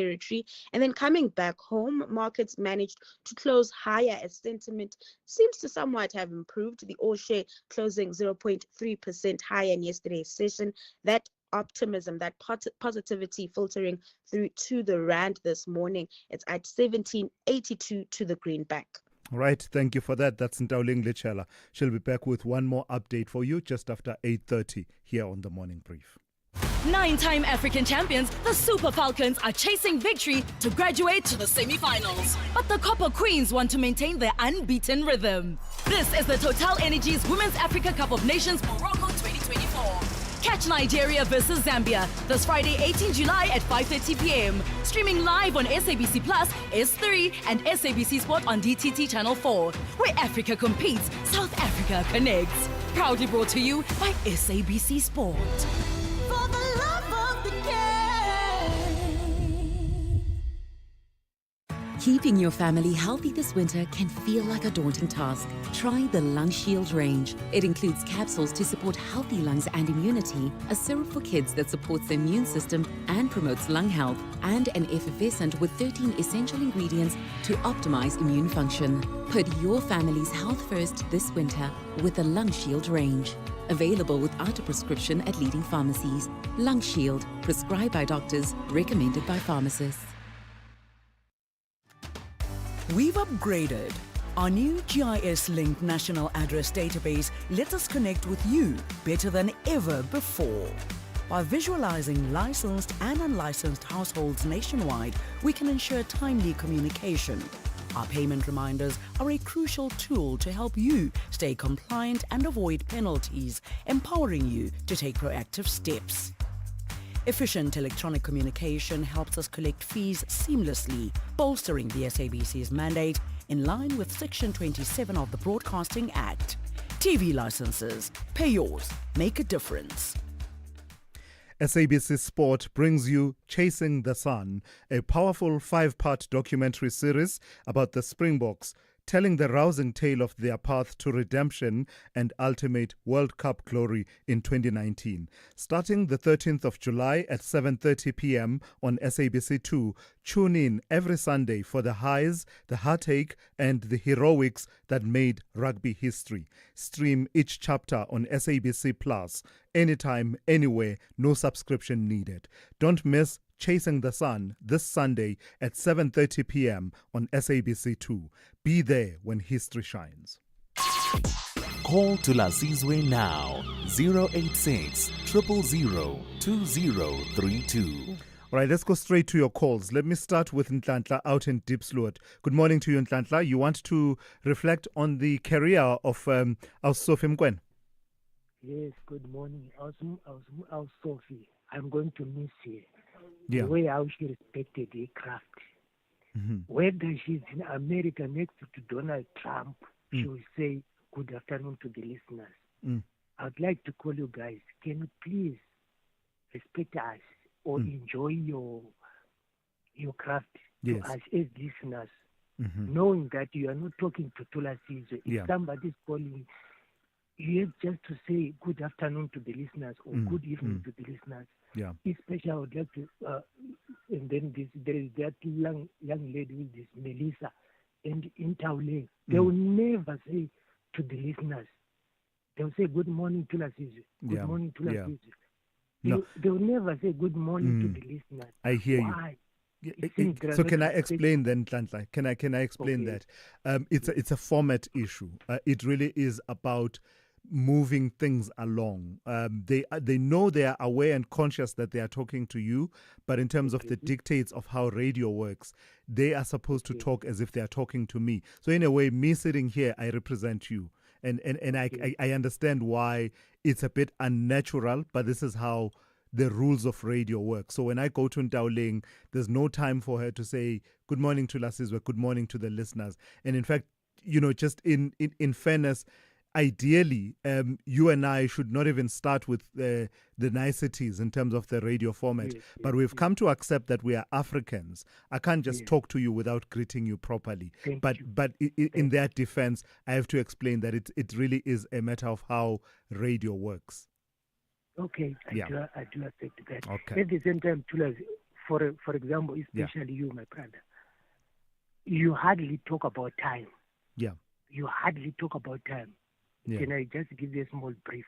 As I'm talking to you, Thulasizwe, I'm blind. I'm in a shack. All what I have is SAFM.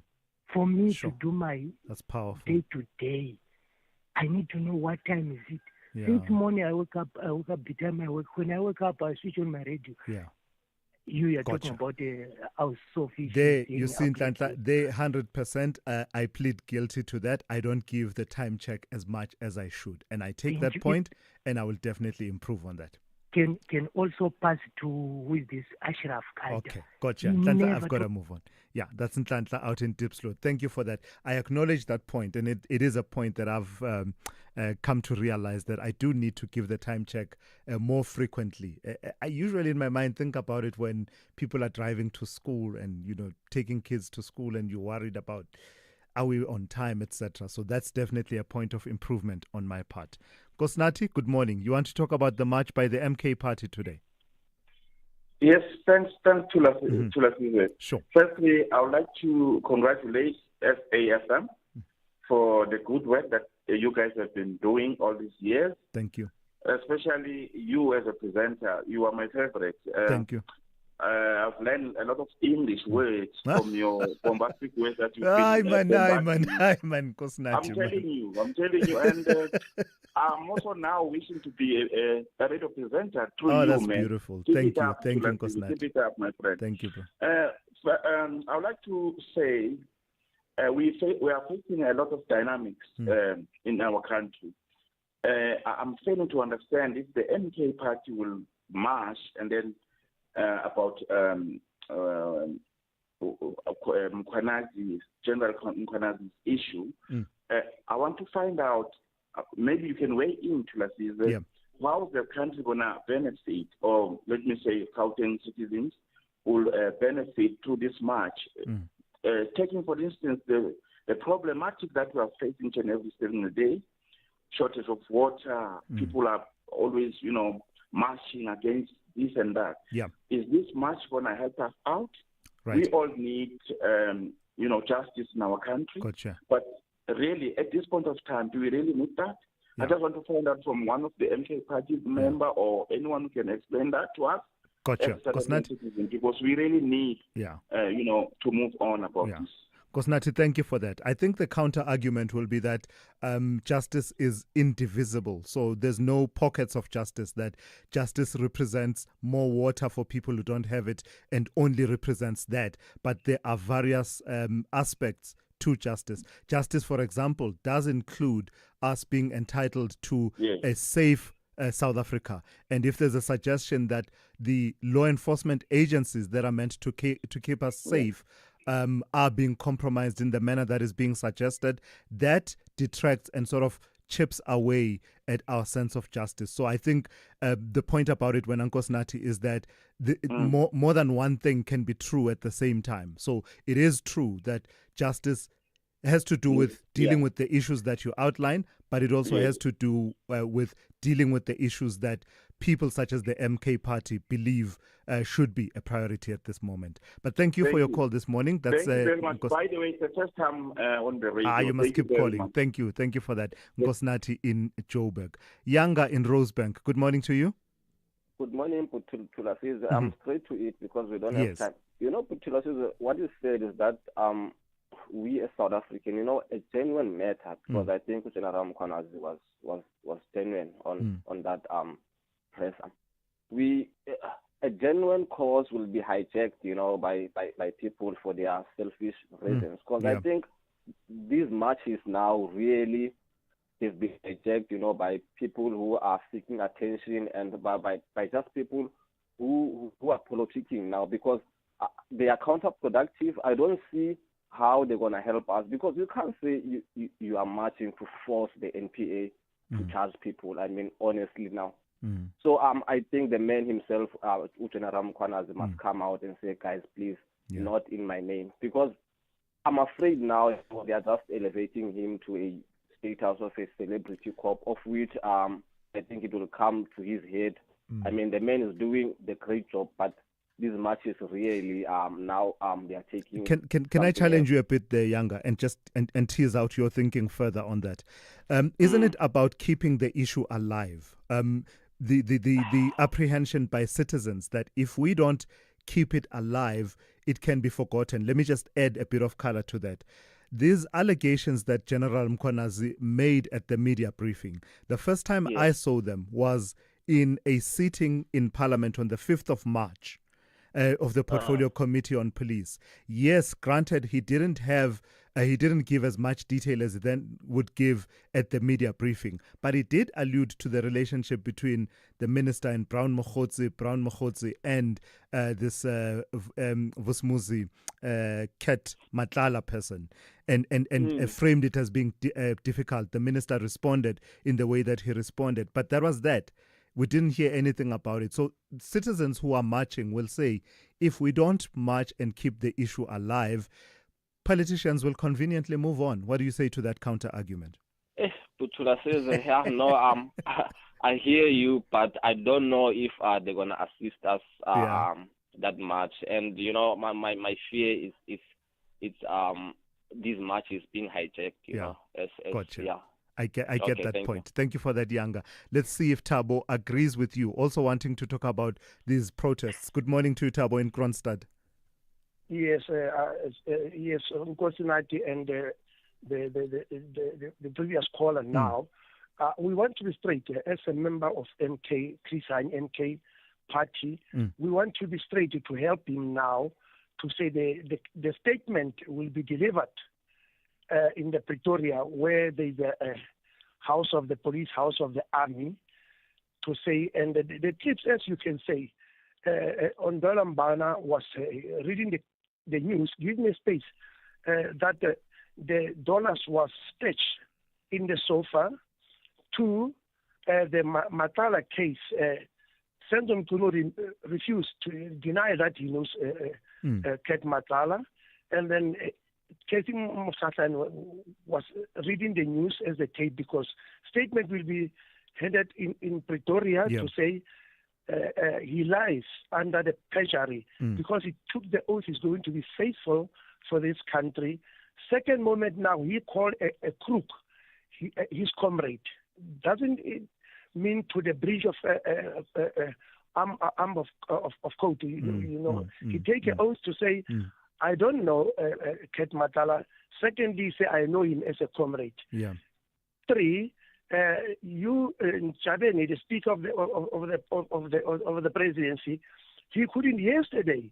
He contradicted his statement of his sedition, the case of sedition. We're going to submit statement in Pretoria where the case ANC must not think he's now ruling where he's going to dictate matters. Gotcha. ANC is ruling with the other parties.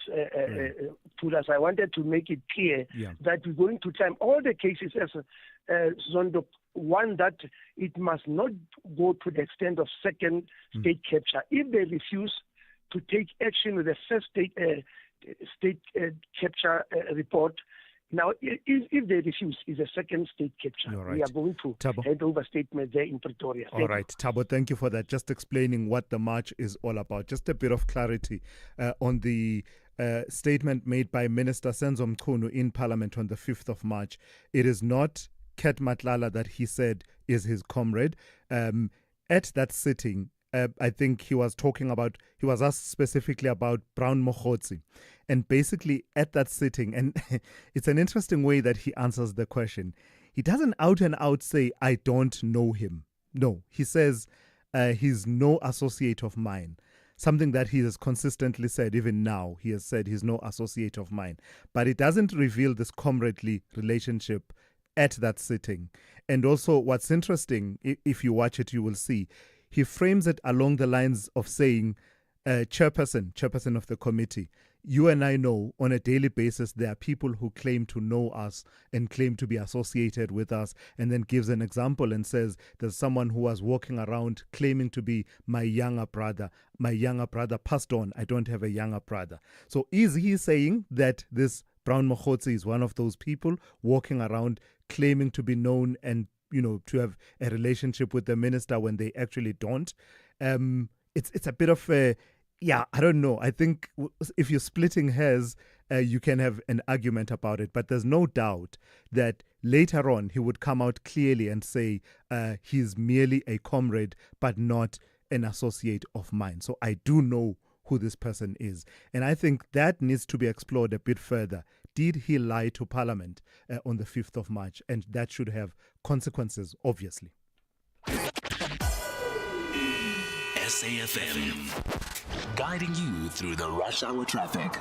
A very good morning. The N4 Majikeneng still open at this stage. Again, we would just urge vigilant driving through that area. The protest and closures often started with stone throwing into sort of innocent bypasses, and then the community comes out and then the N4 is closed. But at this stage, the N4 Pretoria through to Rustenburg is doable, but just keep your eyes ahead on that route for crowds on the road. R24 out of the airport towards Giluli is being held up. There's a roadwork, surprisingly, this morning, just after the Barber Road exit down towards the Edenvale off-ramp. Durban, the N2 going northbound, still just a bit sluggish getting up through Westwood Mall. The rest of Durban's highway network's looking generally okay, but that high volume into the roadworks is still slow. Dumasani Mkhaya closed between Komashu and Pine Town. That is, again, a protest-related closure, so you'll be diverted onto some alternative routes there. And Cape Town, an earlier crash on the N7 northbound at Klipfontein Road, sort of Philippi area. Big traffic coming out of Mitchell's Plain. You might want to just avoid that M7 north. It's really heavy. Queues all the way back to Govan and Becky. And if you're heading into Epping or Pinelands, factor in a heavy queue as well. This one would be worth avoiding. Jan Smuts between the N2 highway and Viking Way. Rob Byrne, SAFM Traffic. Are you looking for the best savings on spectacles? At Specsavers, enjoy 1,500 Rand off when you get tested at South Africa's trusted and most established optical group. Get 1,500 Rand off all frames in store, or use your 1,500 Rand off on our leading lens enhancements, such as drive light lenses that reduce artificial glare whilst driving. Book online or call your nearest store today. Affordable eye care, Specsavers. T's and C's apply. If you think you cannot afford a lawyer, think again. Clientele Legal has made professional legal services affordable for you. Whether it's a civil, criminal, or labor-related matter, we have a nationwide panel of attorneys standing by to assist you. SMS SAFM to 32195. That's SAFM to 32195 and we'll call you back. Clientele General is a licensed non-life insurer and an authorized FSP. Standard rates and terms and conditions apply. They both have a rich history of glory. Amakosi tackle the Porcupine Warriors. This is as good as it gets. This is the Toyota Cup. The game you've been looking forward to on your football calendar. Giants refuse to fall. The big game. The big game. On Saturday, 26 July at 2:30 p.m. Streaming live on SABC Plus across the entire African continent and SABC One. Also available on SABC radio stations at 3 p.m. Brought to you by SABC Sport in proud partnership with Kaizer Chiefs Football Club. Conversations that you connect with and react to. SAFM. It's coming up to 4 minutes to 8. A new parliamentary report on farm murders and rural crime has sparked strong reactions after proposing a series of reforms to address violence in the country's farming communities. The report, compiled by the Joint Police and Agriculture Portfolio Committees, stems from a civil society petition calling for an investigation into rural attacks and their economic impact.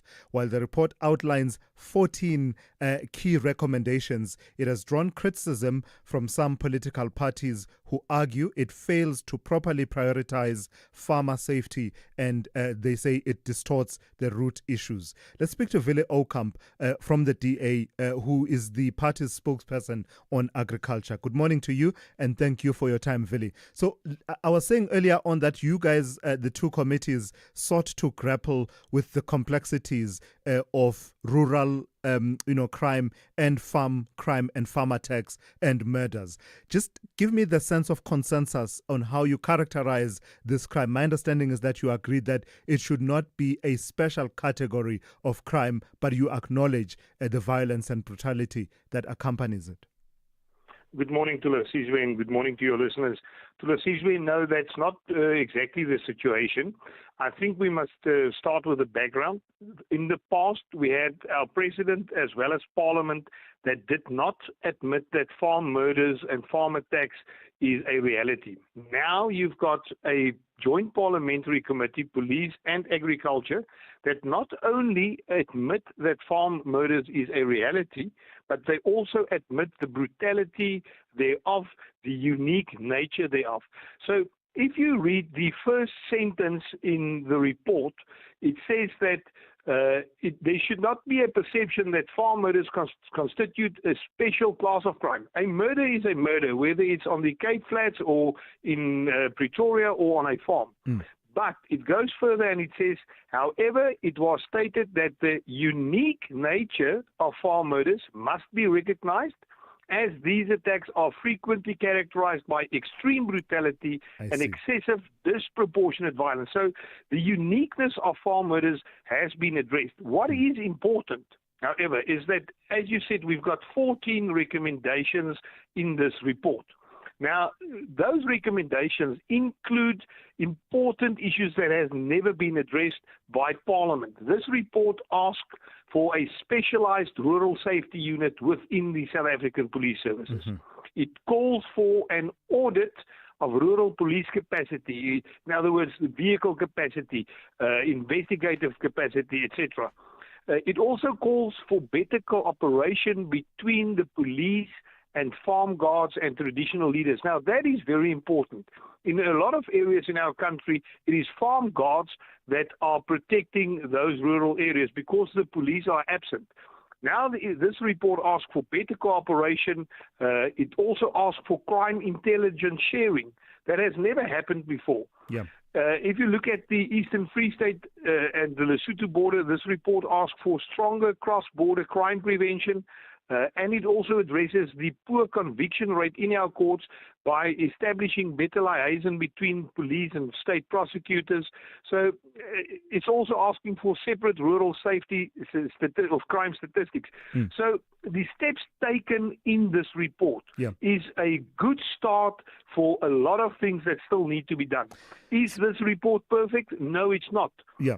And words should become action. We should not have this only as a report. We must now make sure that this gets implemented as soon as possible. So quickly talk to this other factor coming through from the report, Vili.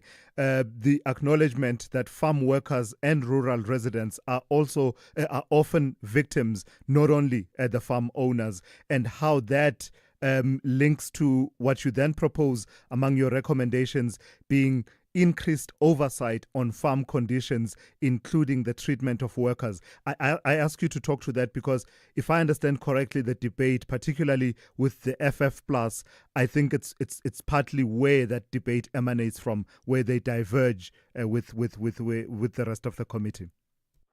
Thulasizwe, this report handles crime on farms as well as in rural areas. It handles crime against farm owners, farm workers, and their families. And when we say farm owners and farm workers, it covers all races. There are black farm owners, white farm owners, black farm workers, white farm workers. So it covers all of that.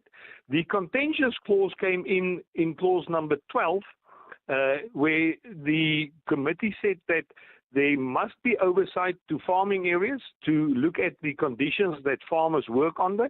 I've got no problem with that because I am a firm believer that our farmers have got absolutely nothing to hide. So to say that there must be oversight is in any case a right that already exists.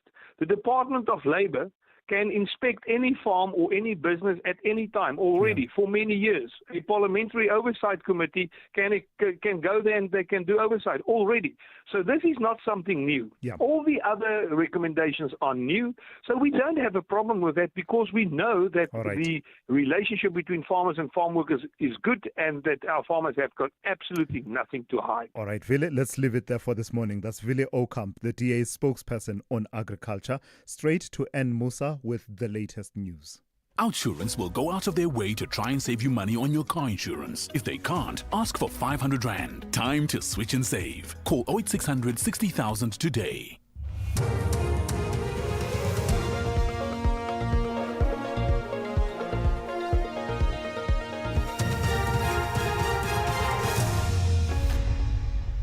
In our top stories, Tshwane motorists warned of potential traffic delays and US against Israeli strikes in Syria.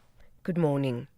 Tshwane Metro Police have warned motorists of potential traffic delays in Pretoria this morning due to two marches. One is organised by Defence South Africa and other civic movements, and the other by the Thulasizwe Party. The two groups will march from Arabastad and Church Square respectively to the Union buildings.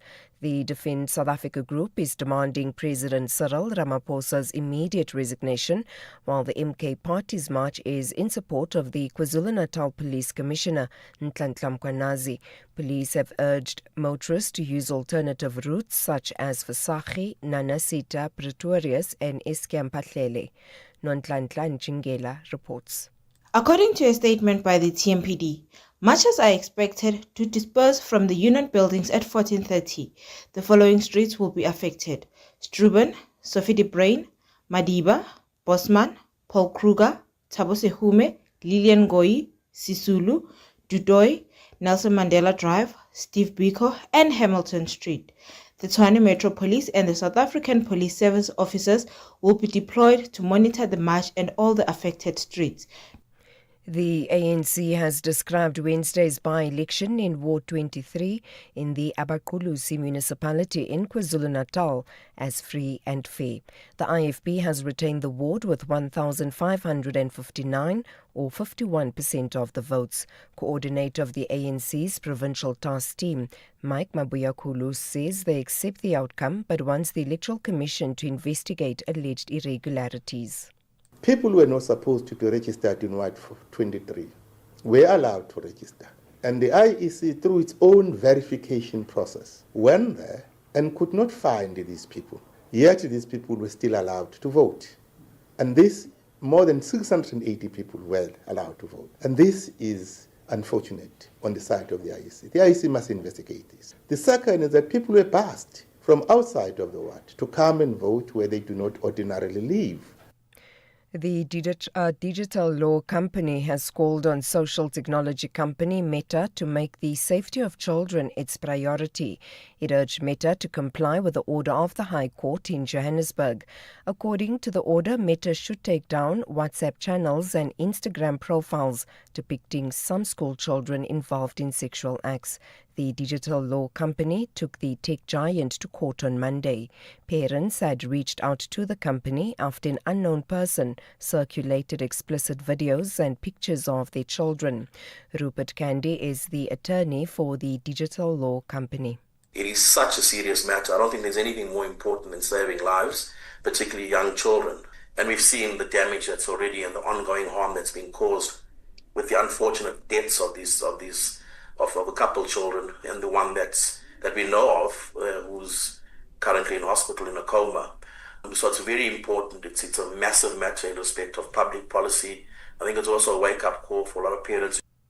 The Nelson Mandela Foundation says government's failure to deliver basic services is a betrayal of Madiba's legacy.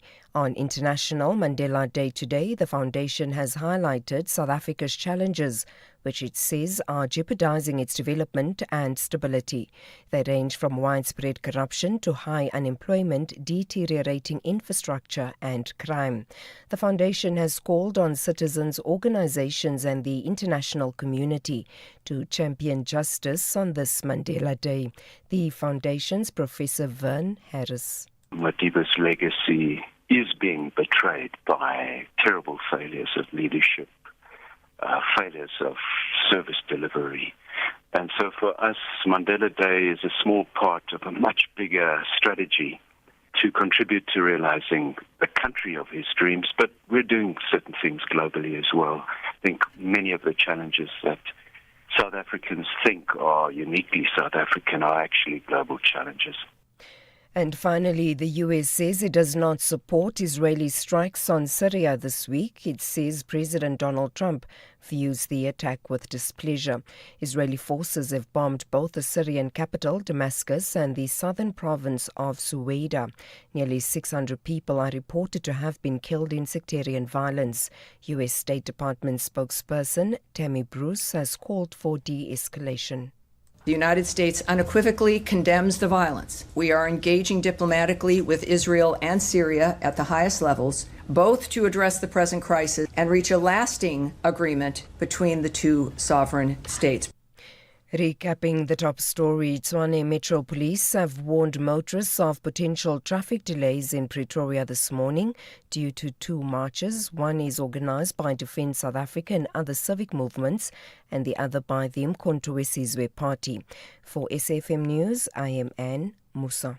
Outsurance will go out of their way to try and save you money on your car insurance. If they can't, ask for 500 Rand. Visit outsurance.co.za today. You always get something out. Outsurance made it possible for us to travel more with the money that we save. 725. This is really real. You are the biggest saver we've ever had. 2,794 Rand a month. It was the easiest switch ever. Get real. How is it that Outsurance provided the solution for you? 918 Rand is what I'm saving. Incredible. Go to outsurance.co.za now for a 10-minute quote that could save you thousands. Licensed insurer and FSP. T's, C's and information online. It's a very good morning to you in your SFM Sports Headlines. We are, well, all roads leading to Mbombela. Kwagga Smith is there, central to the bomb squad for the Springboks as they take on Georgia. And in golf, South Africa's Christian Bezuidenhout tied for the lead at the Open Championship. We'll have details just before 8:30.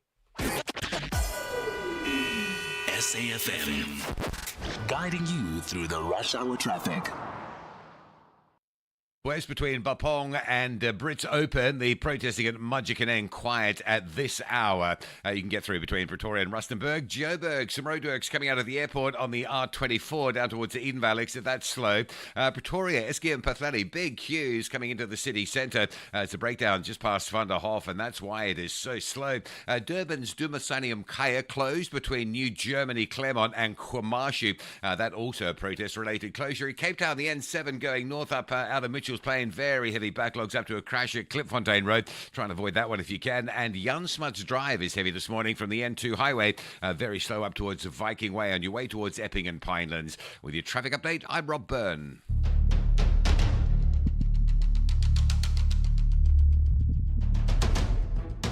The Morning Brief with Thulasizwe Simelane. Weekdays, Monday to Friday, 6 to 9 a.m.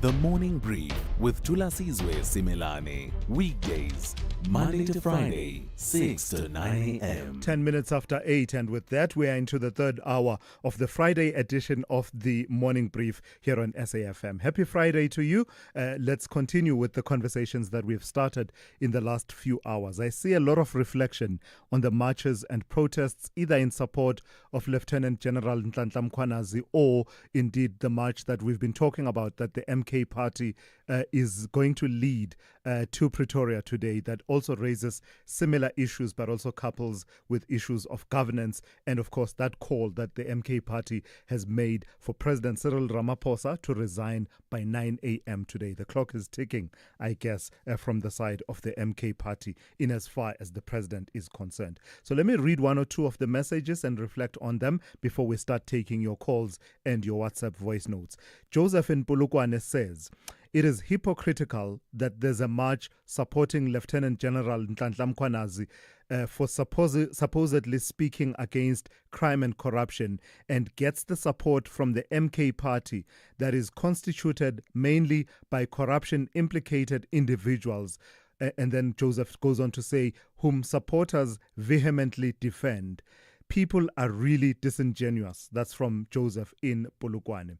And then someone says, to the point about points of order being raised by parliamentarians, there's a suggestion here that parliamentarians should bring children along. This would lessen unnecessary points of order. When asked, do they say it was busy or noisy at work? So, yeah, the suggestion is bring children. If you have children in the house, you have an incentive to get the business done and get it done, quickly, because, you want to get home with your kids. That talks to the point that I was raising earlier on. I don't know, I was watching that debate on the presidency. There were a few points of order, and I can't say it's from the opposition or the governing parties, no. You'd find a speaker, well in their stride, delivering their message, and then someone will just rise on a point of order where you say, I wonder if this person's constituency approves of this. Point of order, I want to ask if the member will take a question. What is that? Does it help you? Because all this person does is pause and immediately resume where they were and make the points that they were making anyway. I just feel like a lot of the times it is a waste of time. Lastly, let me reflect on this. All week, you have been busy about this parliamentary answer. Please tell us, is it a crime to know someone? This is in reference to what Senzo Mchunu said in Parliament, answering the question about knowing Brown Mokhotsi and Vusumuzi Ket Matlala. No, it's not a crime to know someone. Absolutely not. No one even suggests that it is. But what becomes suspicious is when Nhlanhla Mkhwanazi goes on to say that the person that you are saying you are putting distance between yourself and that person, when we found communication, it shows that this person has been communicating with this suspect that we arrested. Same suspect who has a major tender in the police, and the communication, and this is the part really that's critical. So you should read the allegations from Nhlanhla Mkhwanazi for yourself. The critical part is that the allegation being made by Nhlanhla Mkhwanazi is that this Brown Mokhotsi was telling this Ket Matlala that, one, the task team that came to your home that harassed you has been disbanded. As we speak right now, they are bringing their dockets to Shadrach Sibia. Two, there are a few messages that are cited by Nhlanhla Mkhwanazi where Brown Mokhotsi says the minister has been briefed. I'm arranging. The minister knows this. The minister knows that. That is the nub of what the issue is. It's not merely knowing someone and being associated with someone. It's what that someone is alleged to be doing. I hope I'm making sense in response to the point that you were making there. So do give me a call. The number to dial is 086 000 2032. Please send me WhatsApp voice notes on 061 410 4107. Let's get the third hour of the Friday edition of the Morning Brief underway. Coaches often speak of one game at a time, but when it's match day, the speech changes to one half at a time. This will be the case when Royal AM clashes with City Lads in the Hollywood Bet Super League. Witness Mzansi Queens of the beautiful game. Royal AM Ladies versus City Lads, the Sunday 20 July, live on SABC 1 and at your fingertips on SABC Plus. Also available on SABC radio stations at 3 p.m. Proudly brought to you by SABC Sport.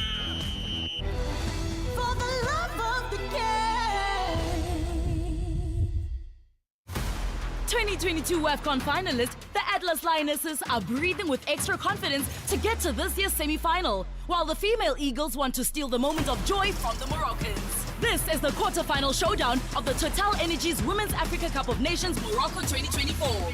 Morocco takes on Mali this Friday, 18 July at 8:30 p.m. Streaming live on SABC Plus and SABC Sport on DTT Channel 4, then on SABC 3 at 9 p.m. Where Africa competes, South Africa connects. Proudly brought to you by SABC Sport. For the love of the game. Call Thulasizwe now. 086 000 2032. One or two voice notes, then I'll go straight to the calls.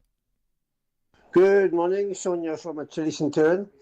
Are South Africans in a deep sense of denial? Because you've got an MK party that is advocating for justice and for fairness, but we mustn't forget that its party leader is accused of being the intricate puppet master of state capture.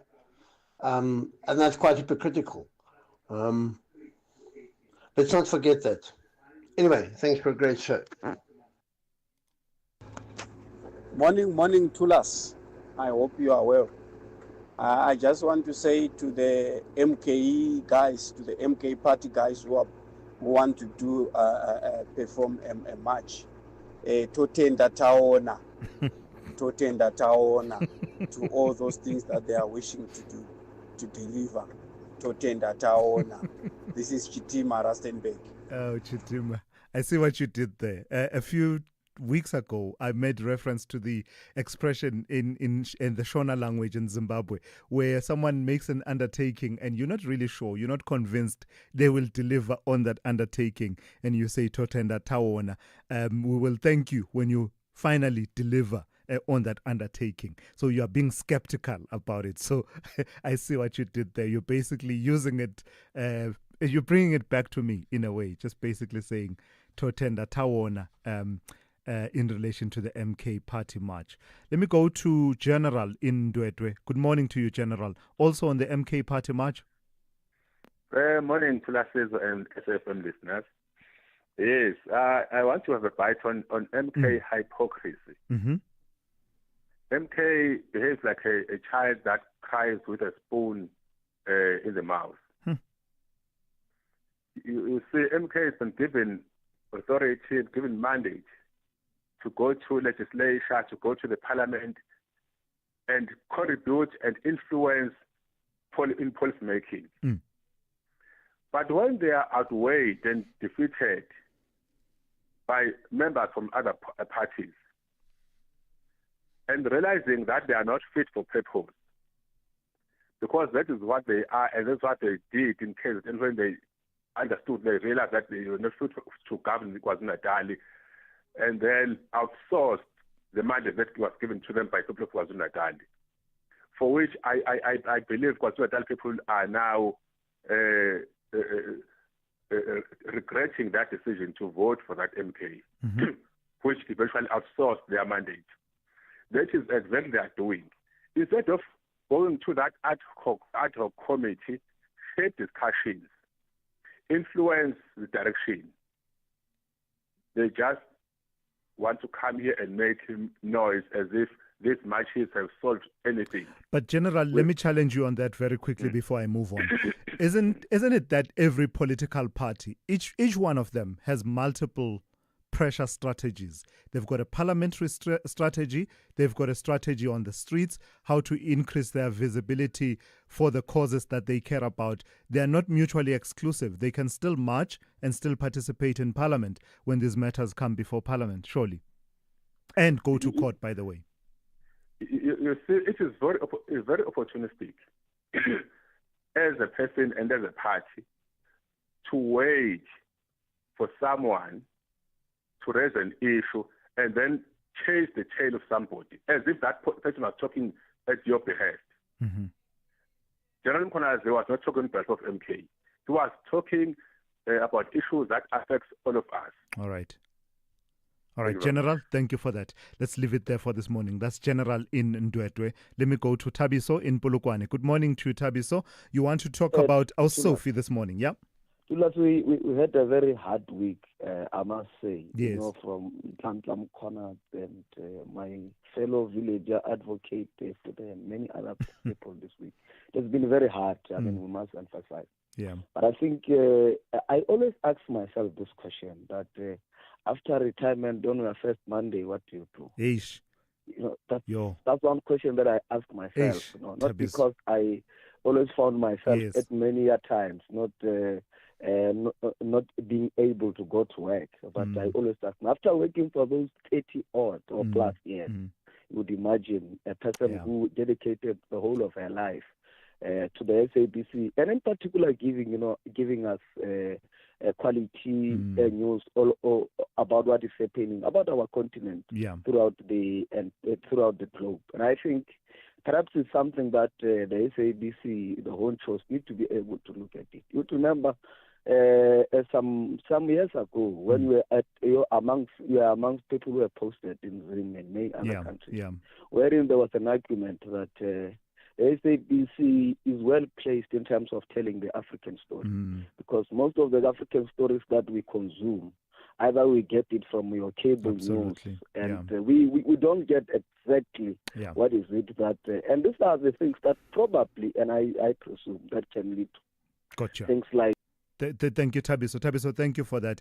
I'll be sure to put that question of what do you do the first Monday after retirement. I'll put that question to our Sophie, just her own thinking, when we talk to veteran, legendary SABC journalist Sophie Mokoena at about 8:45 this morning, just ahead of her going into retirement.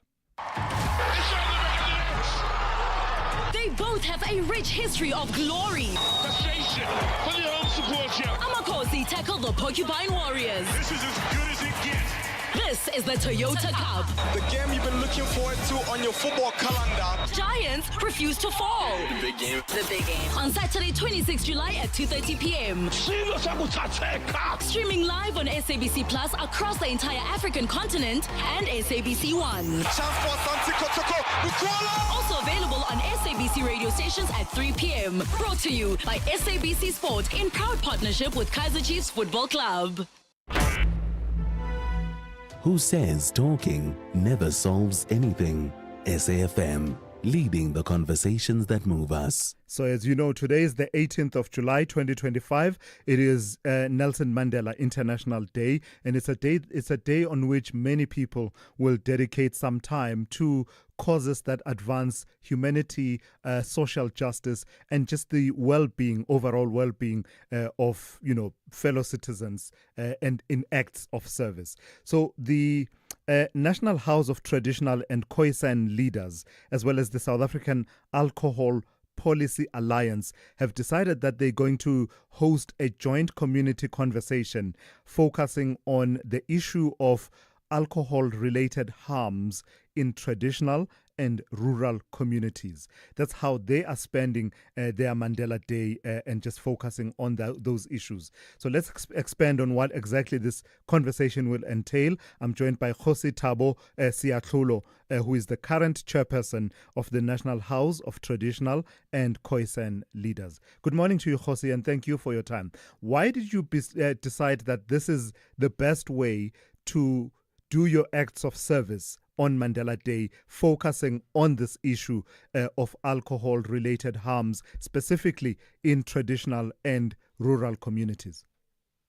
Good morning, Thulas and the listeners at home. Look, we are seeing our communities just diminishing in many levels, especially with regards to alcohol abuse. So we thought as the House we need to initiate conversations with traditional leaders and like-minded partners to say,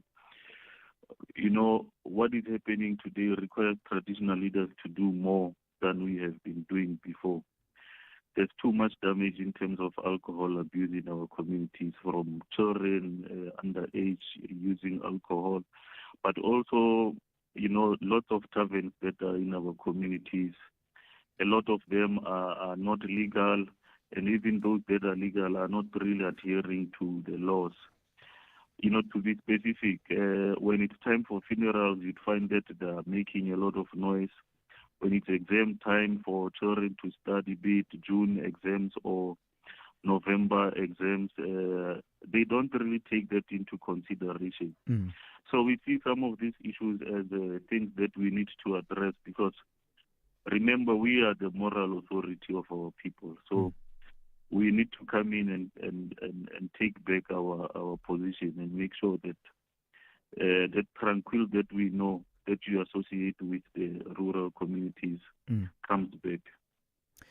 How will you ensure that this conversation that you are planning for today has the kind of impact you are hoping for? In other words, who are the people that you are bringing together in the room such that when they depart from the gathering room in Centurion and going back into rural and traditional communities, there will be impact in how they conduct themselves?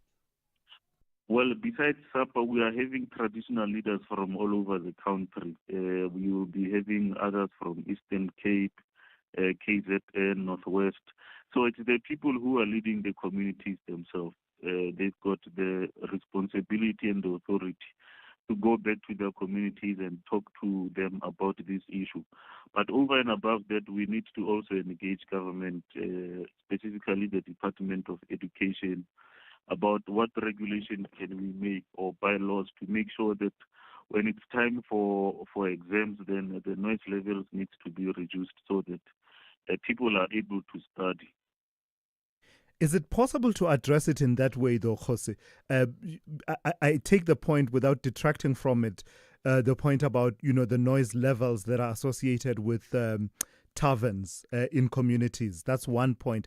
But is it possible to address it that way, or is it a broader conversation about regulation of the operations of liquor license holders, unlicensed traders in alcohol in communities such as rural and traditional communities? Is that not where the heart of the issue is? No, of course. The broader issue here is regulations. It's the law. The law is not adequate, especially that has to do with the liquor boards themselves. You would know that we've got about 9 liquor boards that are not speaking the same language. Each province has its own liquor board and liquor law. So we need to make sure that we have one liquor law that are governing the entire country. But also another issue is the question of the spaza shops, because the other problem now, you find a lot of alcohol in spaza shops. It's no longer in just taverns, and a lot of it is illegal. So that is another problem. And if it's in spaza shops, then those underage children are able to easily access it without having to worry about having to go to a tavern. So it's beyond the issue of the taverns themselves. It's a broader issue. Yeah. So we need to also bring in the regulations of the spaza shops themselves. All right, let's leave it there for this morning. Thank you for your time and all the best with that conversation taking place on Mandela Day. That's Kgosi Thabo Milton Siatlholo, the current chairperson of the National House of Traditional and Khoisan Leaders. This is SAFM Sport with Zai Khan. So in a way, Zai, I feel like I've been diffused. The conversation you and I had off air is diffused somewhat because I looked up. Is his name really Kwacha or is that a nickname? I think it's a vibe. I'm not sure because, like you said, all these years I had no idea that Kwacha Smith's name was actually named after an animal. Yeah, so it's a zebra-like species. But I'm saying the conversation was diffused because I found out that the species is now extinct. Now that just didn't work out well because we were talking about how fitting a name it is that he's called Kwacha, and he plays rugby. And that name would have been wasted if, imagine if he was Kwacha and he's an accountant. There's nothing about an accountant called Kwacha. There's your accountant, Kwacha, sitting there. Would you trust him with your money? No, man. But Kwacha with a tackle, you believe it. Anyway, go ahead, Zai. You know what? Talk about tackle. This guy can tackle like your auntie's Bucky. That's how good he is. Kwacha Smith back in the mix at Mbombela Stadium tomorrow. They'll take on Georgia, and he thinks Georgia will come with the same energy as they did previously. Yeah, I don't think the referees is too much of an influence on it. I think they all have their own standards that they referee according to. I think our mindset against Italy at Loftus maybe wasn't up there as it should have been.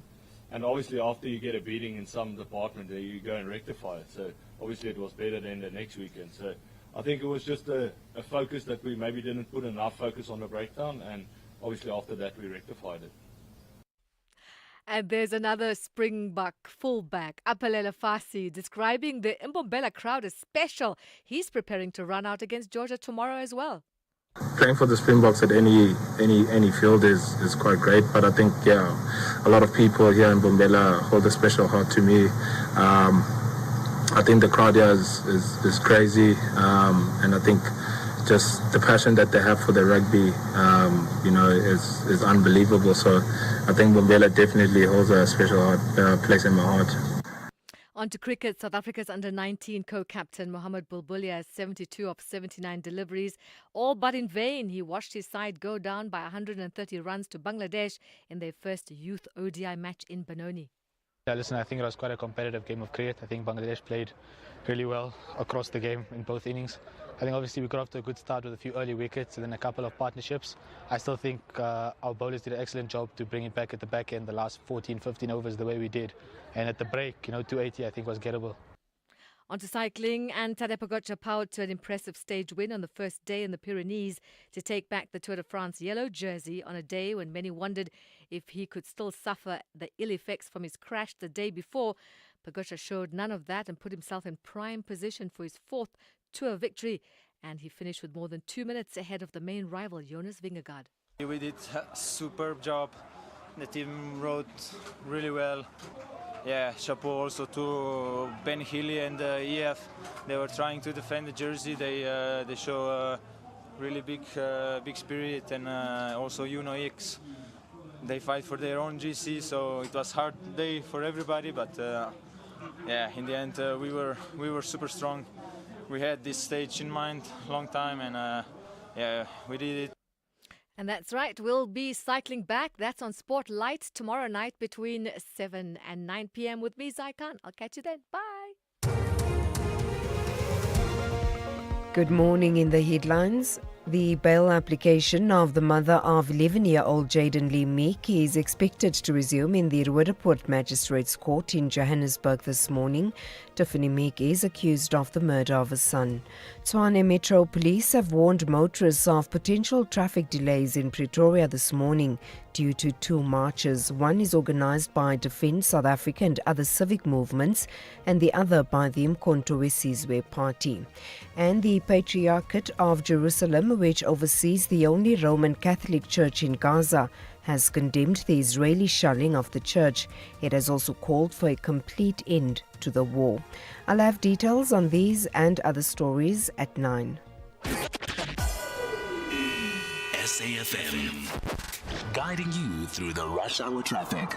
The marches through Pretoria will have an impact on traffic flow today. The big one, the MK March, due to gather 10 a.m. and then move through the city centre down to the Union buildings. It should all be done and protesters dispersed by about 2:30, but it'll move along and close routes like Struben, Sophie de Bruin, Madiba, Bosman, Paul Kruger, Thabo Sohumi, Lily Ngoyi, Sisulu, Nelson Mandela Drives, Dibeko and Hamilton. It's just about every route in the Pretoria CBD. So it'll be a sort of rolling road closures. The marches move through, the roads will be closed, but it will be disruptive if you're in Pretoria CBD. Maybe if you've got anything to do it on Monday instead. Joburg, it's the sort of day we've been waiting for in terms of open and flowing highways.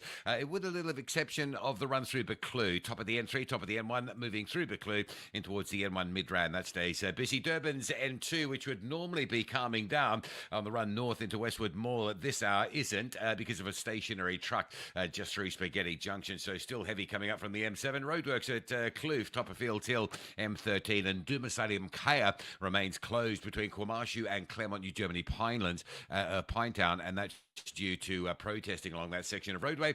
Cape Town, Sable Road, a bit sticky, leaving Century City down towards the N1, and the big crash delays on the N7, Jake Skirville Drive at Klipfontein Road. The crash is cleared, the backlog is cleared as well. Rob Byrne, SAFM Traffic. The business update on SAFM. One more time, let's say good morning to Ndauling Lechela. Ndauling, let's talk about the investment investment summit of President Cyril Ramaphosa. Each year, he sets some kind of a target of what they are seeking to raise. What's that target for this year?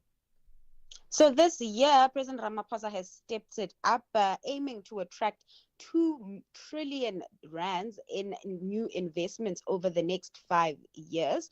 President Ramaphosa announced the event during announced the target during the presidency budget vote debate, highlighting its importance in the government's efforts to boost growth, create jobs, and strengthen economic diplomacy. Now, the new target comes after the success of the previous 5 investment forums, which collectively surpassed the initial 1.2 trillion rand investment target set in 2018. In 2023, the country reached 1.51 trillion rands in investment pledges, exceeding the target by 26%.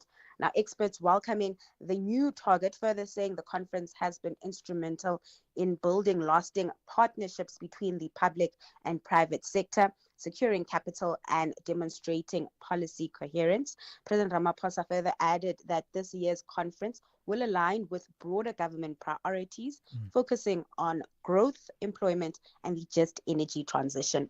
Yeah, I've got to correct myself. It's not every year that a target is set. It's a 5-year target, but every year reflecting on how far they are in trying to achieve that particular target. Let's talk property. Yes. And Dowling, Redefine Properties. Tell me about them selling an office block. This is the Rosebank Corner. Yes, they finally sealed a deal to dispose of that asset.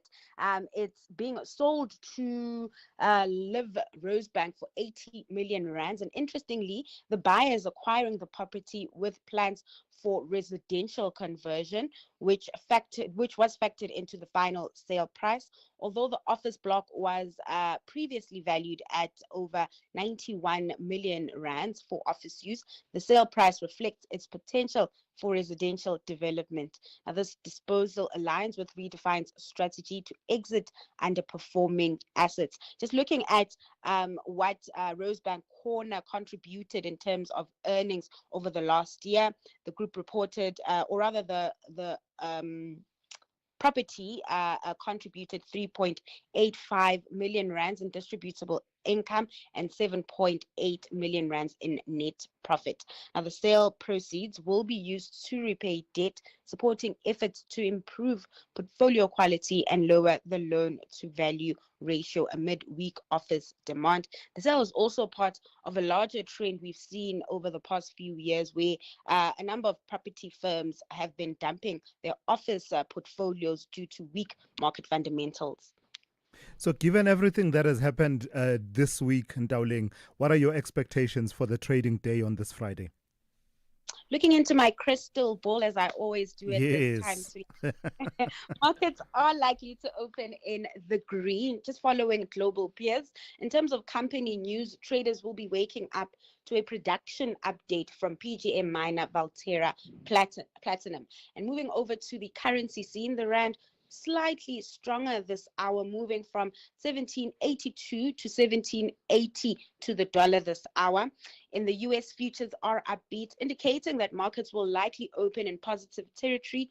The optimism has been fueled by the recent retail sales print and declining weekly jobless claims, indicating that the US economy remains strong. And then lastly, in Asia, markets on track to close the week mixed, with investors digesting data out from the US and Japan.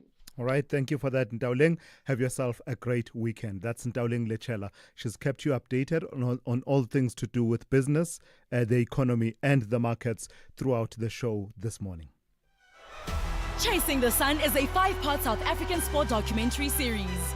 An inspiring story of the 4-time World Rugby champions, the Springboks. The journey of winning the Rugby World Cup, a behind-the-scenes look of how the green and gold team overcame adversity, divisions, and doubt to become world champs. Be there when history shines. Tune into SABC2 on Sundays at 7:30 p.m. from 13 July to 10 August. Also available anytime, anywhere on SABC Plus. Proudly brought to you by SABC Sport. For the love of the game. It's fire, flavor, and fierce competition on the Tastemaster SA this Tuesday evening at 7:30 on SABC2. The semi-finals heat up as the final three transform the humble braai into a gourmet 3-course showstopper, with Chef Sean Scrooby turning up the pressure. Who will flame out and who will sear their place in the grand finale? The Tastemaster SA, Tuesday evenings at 7:30, repeat Wednesdays at 1 and Sundays at 4 p.m. on SABC2.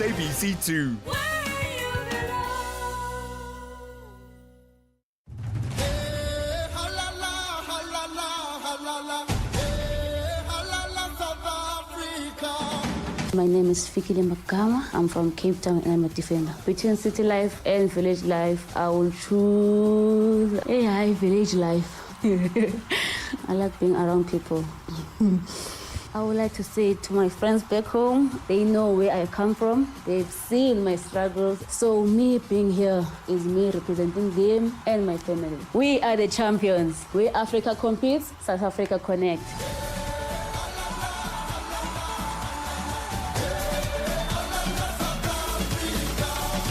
Proudly brought to you by SABC Sport. Thulasizwe Simelane on the Morning Brief. Weekdays, Monday to Friday, 6 to 9 a.m. Right to this conversation now. Yesterday, we marked 75 years of SABC News. For 31 of those 75 years, the legendary Sophie Mokoena has been an institution in our newsroom, a voice that has been a constant feature in the telling of the country's history as it unfolded. Well, she's finally hanging up her mic, and her last day is, I believe, the 29th of July. So we thought it fitting to honor the veteran journalist for her career here at the SABC. Of course, she's had a profound contribution to public broadcasting and the country's democratic discourse. Sophie Mokoena joins me now to take that conversation forward. Sophie, good morning, and thank you for agreeing to do this. I know that you still have a few more days that will still have you and still be able to talk to you and tap into your experience. But we thought it fitting to just have the conversation, and I must say, I don't even know where to begin. When I joined the SABC for the first time in 2001, late 2001, towards the end of the year, you had already been here for quite a number of years. Just tell me, was this always the plan and the path for you, that you would serve in broadcasting as a journalist and in particular political reporting as well as international affairs? You know, Thulas, your upbringing does shape who you are. And of course, education leads non-adult to adulthood. So these two issues, when you go to school, primary, high school, and whatever post-high school qualification you may have or training you may have, then complement your upbringing. So the struggle shaped who I am. I always knew that I will have to, at some point in time, share information and also, question issues. And I did that from primary up to when I was at Gauteng College of Education, training, and then working as a broadcaster because I was an anchor, I was a presenter of a current affairs when I started at Lesedi FM. Then I moved to Parliament. From Parliament, I came to Joburg, now focusing on political stories. And from there, I went to apply to be an international news editor. And all these steps that I've taken, they were influenced by my upbringing. So say a bit more then, Sophie, about that upbringing. Where did you grow up and what were these experiences that shaped your desire to tell stories but also to question in the manner that you describe? I was born in Frankfurt, 1962, in the farm, or Plotong, but it's almost like a farm because it's far from the township. And I had to travel to school barefoot when I started school in those years, sub-A, winter time, coming from the poor family, no shoes. And when I was going to school, I had to pass through town. So when I passed through town, I could see that other people live much better. And I am not, or we are not. And therefore, I would question what happened. And finally, the parents will explain, and at school, the teachers will engage. And that's why one of my educators named me Sikwankwetla. Sikwankwetla is someone tough. Yeah. Because I used to question. So then I grew with that inquisitive mind because I could feel the apartheid. I didn't know that was apartheid. I was not exposed to newspapers, to radio. You come from a poor family. So no political education, no Kabul. But your life is teaching you that something is horribly wrong in this country. So and you have to educate, you have to question. Yeah. So it's hard to, and I can only imagine how hard it must be for you to single out a particular story that you believe shaped your career. But what have been the highlights? What are some of the stories that you look back and you say to yourself, my goodness, am I glad I got to be at the forefront of telling this story? Well, there are so many. It's very difficult. You are correct. From the recall of two sitting presidents, starting with the first recall, that was historic. Nobody even knew how it's going to be done, what's going to happen. And then the second recall, of course, many other stories, the coups on the continent, the change of guards, people, the elections, also exclusive interviews with different people, from your ordinary people to the most powerful, to see the ordinary being vulnerable as they are used to those situations, but also the most powerful being vulnerable and human. Yeah. So let's talk a bit about some of your, just from my observation, Sophie, of what has made you have this longevity that you've had in journalism. One, let's talk about your black book, your contacts book. It's impeccable. It's unmatched. I remember towards the end of my first stint at the SABC, you got into this habit of you would set up interviews, but maybe not want to do them yourself. And that allowed journalists like myself to shine, get to do these exclusive interviews. But that's just a part of it. The other part has to do with the many people of influence, especially in politics, that would call you instead of you calling them whenever there's a story developing. How did you get that one right? Because that is the coin of the realm as far as journalism goes, a solid black book. It's the trust. And I think I built that black book by just interacting with people. And those who have interacted with me, they know me better. They know my, professional side as a journalist. And Sophie, whatever Sophie Mokoena, Sophie fella mo. Yeah. If it's a younger person, ke au Sophie. If it's young, ke me Sophie. If he's senior, ke Sophie, almost like a sister or my child. So that's why there was that kind. I build trust and I respect people. I don't care whether you are young or old. I deal with you at a professional level. I might be tough, I might be feisty, we may differ, but that's who I am. And I am very principled. When I believe in something, I believe in it. I might be wrong at times, but I always pursue for excellence and also to be principled. But I will err. I'm a human being, and therefore that is why I was able. But also the trust in the people I work with. I don't mind to organize Trump and you do it. Because I feel, let's do it. I do it even today. If I want to do it, I do it. So that's who I have been, And just as an example, and I think we can talk about it. There was a point where Julius Malema and the cohort of the ANC Youth League at that time were going through the processes inside the ANC.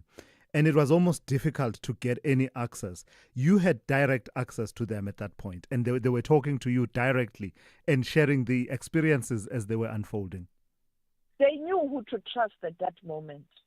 Because remember, some in the ANC, very senior people, abused them, used them against people. And they went back to reflect. And they got it right to understand that sometimes people might not be genuine. And therefore, at times, whatever you do, you must always look at the other side. And therefore, they just felt that they can confide in me. I mean, when Makaka, the late Makaka, he was a Secretary General, called me and said, Ma'am Sophie, can you speak to the ANC? Ask them not to expel us. They can suspend us as much as they can. The same words were uttered by Julius Malema. We don't know anything except the ANC. That is why he spoke about I'll die green, because that's how they felt at that moment. But when they had no choice, they had to look at other avenues. And my response was, guys, go to school. I didn't have an answer. So I've had those moments where newsmakers are just human beings and they would want to hear my view. So that's it. And that is why people say, Sophie kill EFF, Sophie urata madleba, Sophie urata ndozi, and all of that. When I work with people,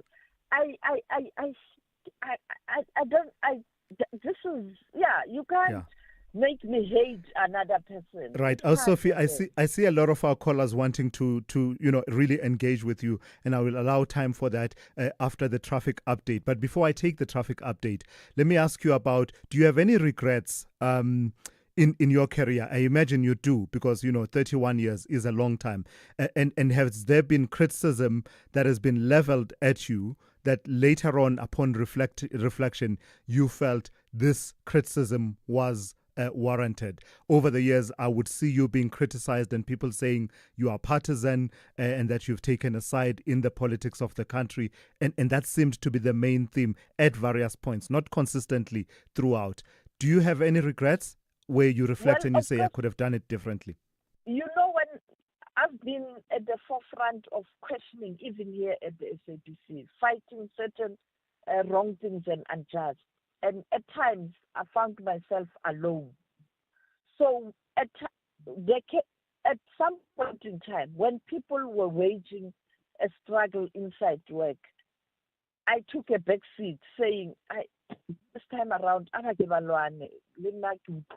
because I always end up with these scars.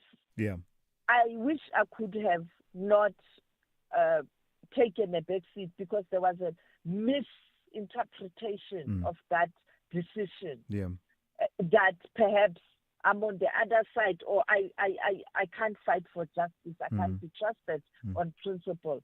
So that's it. And unfortunately, that's life. You will have to go through challenges to be a better person. Yeah. So it's a regret, but not a regret also, because perhaps it was good so that other voices can emerge. All right. Don't go anywhere else, Sophie. Please stay with us. I see a lot of our callers wanting to engage you. Let's take a quick traffic update. SAFM, guiding you through the rush hour traffic. Just a quick one, because there isn't much traffic around either this morning. It really has been that easy Friday that you've been looking forward to for a while. The Mopani Highway going out of Pretoria around the bend, just expect some delays there. The N4 at Mokoena between Pretoria and Rustenburg is open, but be vigilant through that area, please. I don't think that unrest is completely dealt with. I've got a feeling it's not all over yet. The N2 in Durban stays busy on that run through Spaghetti Junction towards Mgena Road. This morning it's a broken down vehicle in amongst the roadworks, so coming through from the M7, it's bad. Dumasane Mkhaya remains closed between Kwamashu and Pinetown. That's due to also an outbreak of unrest earlier this morning. The road closed both directions. And Cape Town, it's also been a pretty easy Friday on the highways.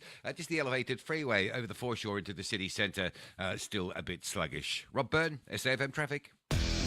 Coaches often speak of one game at a time, but when it's match day, the speech changes to one half at a time. This will be the case when Royal AM clashes with City Lads in the Hollywood Bet Super League. Witness Mzansi Queens of the beautiful game. Royal AM Ladies versus City Lads, the Sunday 20 July, live on SABC 1 and at your fingertips on SABC Plus. Also available on SABC radio stations at 3 p.m. Proudly brought to you by SABC Sport. For the love of the game.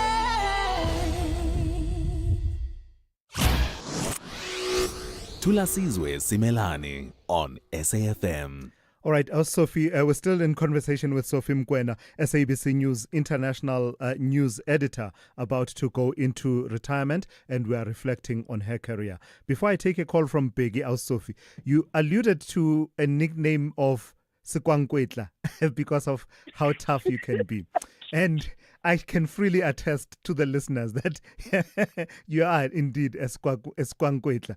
Tell me what that is about, when you can be so tough to the point that, you know, sometimes people feel like relations can even break, but later on re-embrace and re-engage and be able to collaborate and go forward.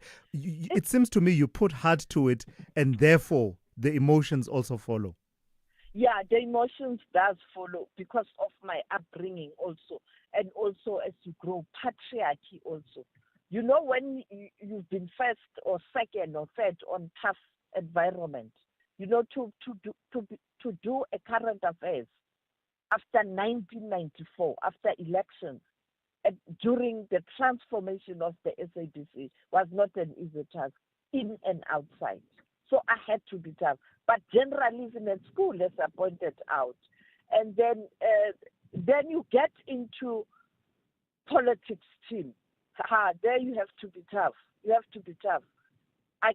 No political reporter in this country can say I've never been criticized or labeled. So you have to stand firm. You have to stand firm. Feisty and being firm. People say you are tough. Sekwankwetla, because and for him, he used to admire the fact that I'm questioning, you know. So that's it. Unfortunately, that's it. Absolutely. Maybe God can provide better answer.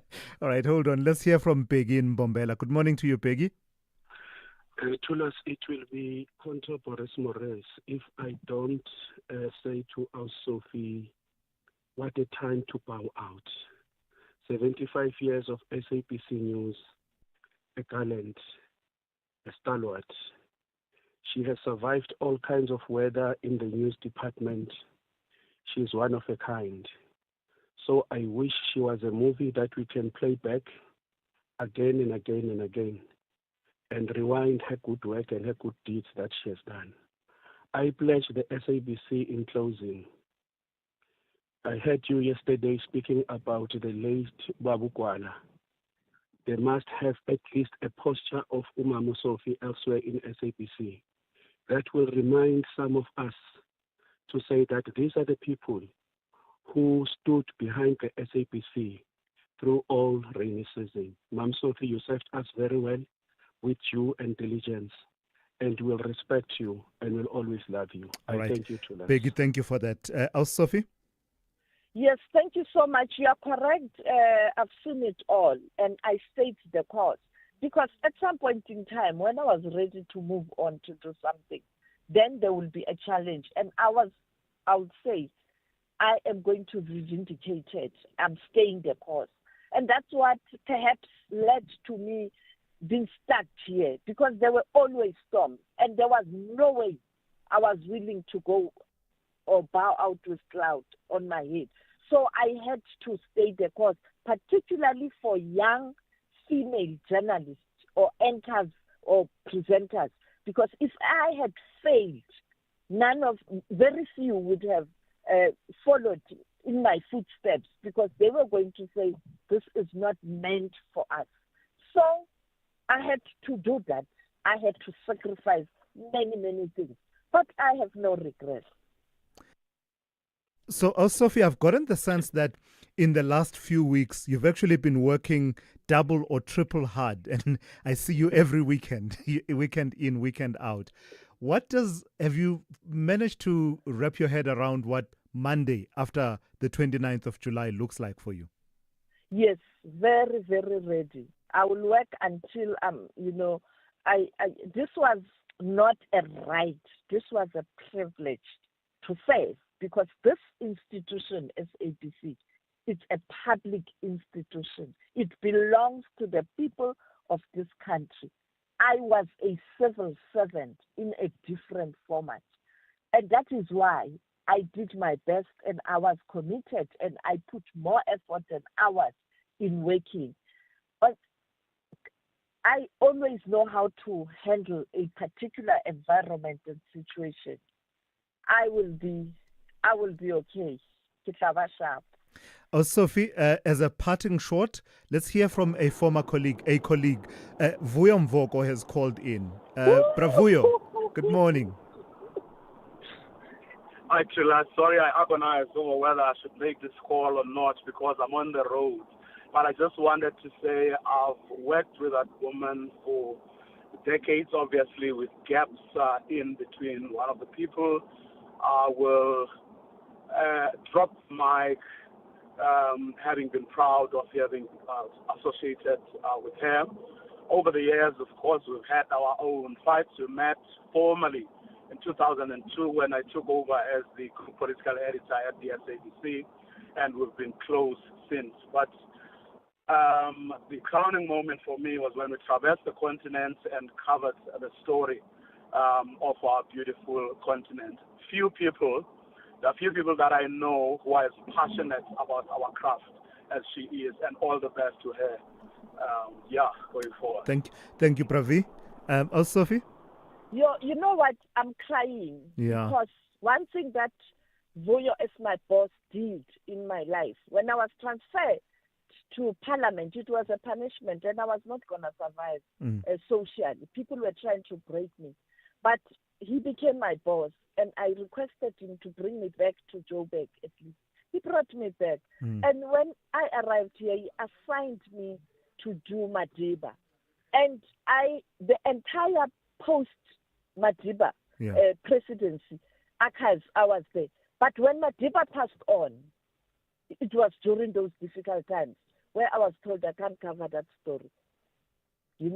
And when the team was supposed to go to Kunu, I was told I can't go. Vuyo refused to get into a flight. Yeah. He said, when Sophie's not going, I'm not going. Sure. Somebody had to take the next flight. I had to be in that flight to go help produce content, not to be in front, produce content. Yeah. So, Vuyo, I will always respect you wherever Sophie, I go. Completely out of time. Thank you so much for service to, the craft of journalism, for your service to South Africa. for having told the South African story for the last 31 years. And from your colleagues, you enjoy a lot of respect. We have had our differences, all of us, with you. There were times when we would even question whether you are a reasonable person at all or not. But through it all, the respect never went away. That's why we would gravitate back to you despite the differences and continue to take guidance and really respect your views and inputs in how the story is being told. Enjoy your retirement, and thank you once again from all of us. Thank you, Thulas. All right, that's how we end today's edition of the Morning Brief. Thank you for listening. We are significantly late for the news. I do apologize. Let's go straight to N. Musa with the latest news.